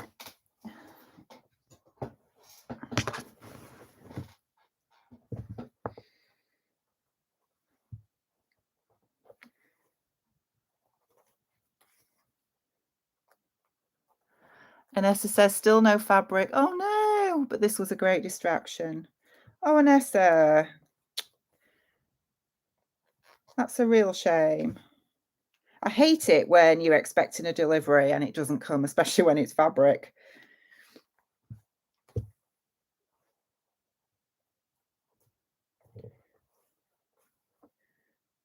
The only thing I'm expecting at the minute, fabric-wise, is I have just bought, well, you know that I've just bought that from Rainbow Fabrics tonight, those of you that have been watching from the beginning. But I've also bought some Liberty from Guthrie and Garney because, oh my word, Lauren has a new vlog up with all her new fabrics, and she's got the new Liberty fabrics, and I want loads of them. I'm not normally a huge Liberty fan, fabric wise, but some of the new fabrics are just gorgeous. And there was one that it was eating away at me, shall we say, because it was one of those that I thought if I don't get it and it goes out of stock, I'm going to regret it. So I've had to buy 2 meters of it to make a shirt. So I've bought that today as well as the fabric from Rainbow Fabrics. Where are we up to? Sally says, I don't mind the buttonholes, but really hate having to sew the buttons on. I haven't got one of those great machines that sew buttons on too, sadly.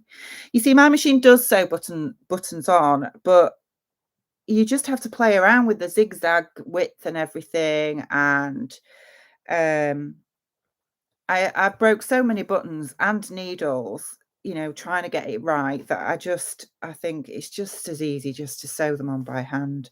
I don't mind a bit of hand sewing. Normally, at this point, I would just go and sit with Martin in the room and watch a bit of TV while I sew the buttons on. So I find it quite relaxing, really. Angela says, just finished the collar. Phew, we'll save the rest for tomorrow. Yours looks amazing, Rachel. Oh, thank you. 2 buttons to go.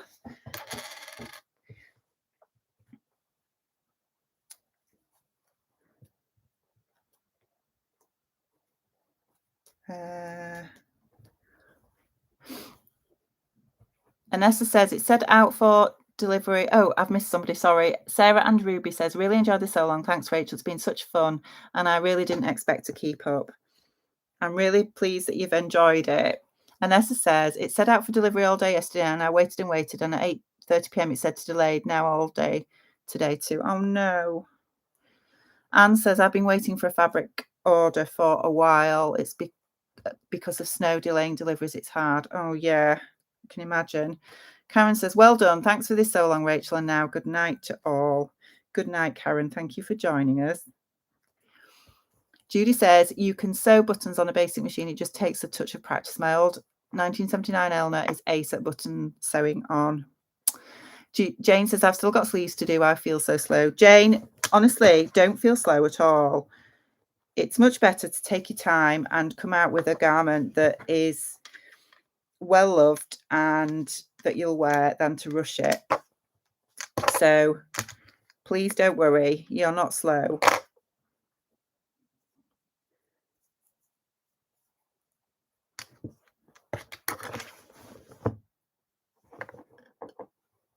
One button to go.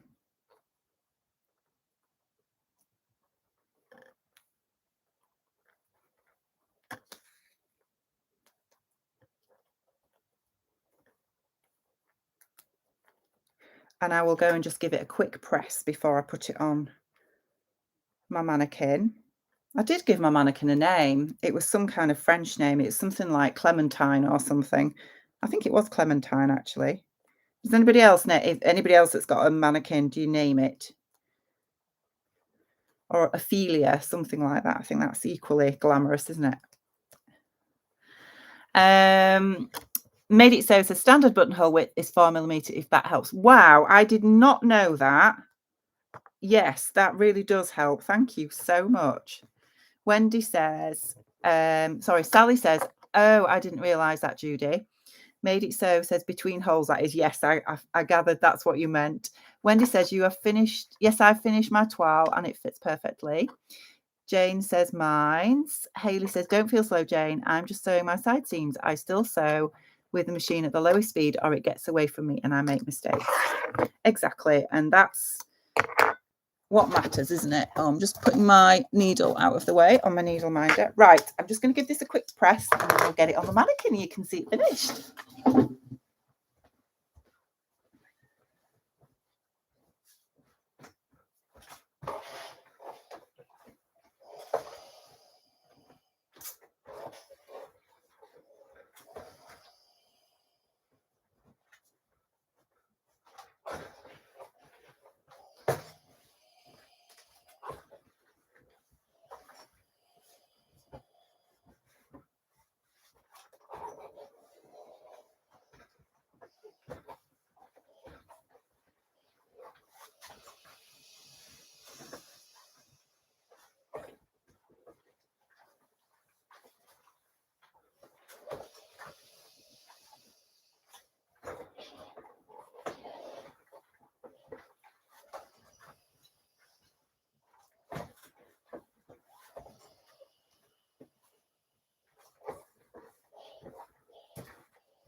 We're nearly done.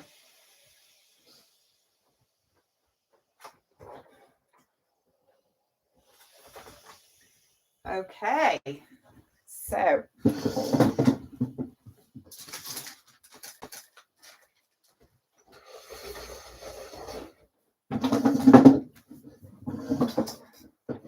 let's get her on the mannequin and then we can see. This is such a pretty blouse. I am so pleased with how this is looking.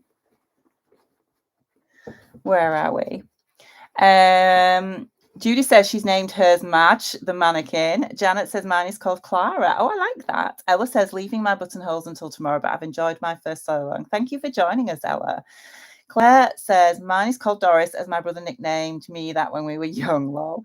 Julie says missed most of the so long, husband's birthday. We'll watch and sew it tomorrow. I have Annie the Manny. That's brilliant. Who I think must have been dieting on the quiet as we were the same size a few weeks ago. Vanessa says my mannequin is called Daisy. I like that too. Wendy says mine is called Peggy, as that's the lady who first taught me to sew. Oh, Susan says mine is Betty. Sharon says my mannequin is Dolly. Daydream, she's such a ditz. Maria says community sewing is so therapeutic thanks to YouTube. It's now a worldwide community. Thank you for sharing. It's fantastic, isn't it? Right, would you like to see Here we go. Oh. Here she is. Oh, there you go. My first Frida. I hope you like her. I'll bring her a little bit close and you can see the buttons. So don't they go well? I'm so happy with it. I think it looks lovely. Yeah, so you've got the lovely sort of slanted yokes there. You can't see that very well. Shall I? Let me bend it down and you can see. There you go, look.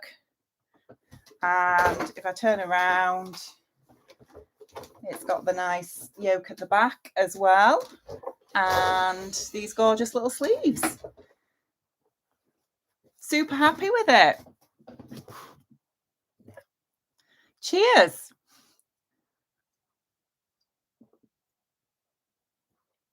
Okay, guys. Well, we are now 25 minutes past 9, and I am going to call it a night if you don't mind, because I'm at work tomorrow as well. But I hope you really, really enjoyed this Sewalong. I can't believe I've got it finished. I honestly didn't think that I would get this finished tonight, because obviously it's a fairly involved make, because there's lots of, you know, there's yokes and button plackets and buttons, etc., etc. So I'm really amazed that I've managed to get it done. But I really, really want to see yours if you've made it yourself, and I would really want to have a look at yours as well. So when you do get them done, please either share them to the Facebook group or put them up on Instagram and tag me at Stitched Up Sewalong so that I can have a look, because I'm so excited to see everybody's, because I just think it's a lovely, lovely blouse. I can't wait to go try it on. And I think I'm probably going to wear it for work tomorrow and take some pictures, hopefully get them up on Instagram. Yeah, so I hope you've enjoyed it. Thank you all for joining me. It's been really good fun. And yeah, look out for the choices for the next Sewalong in March, which is going to be a So Frugal 22 themed Sewalong. And yeah, I'm excited to see what we end up doing for that. So enjoy the rest of your Saturday evening or Saturday morning or Sunday morning, wherever you may be in the world. Thank you again for joining me, and I'll see you all soon. Take care, everybody. Lots of love. Bye.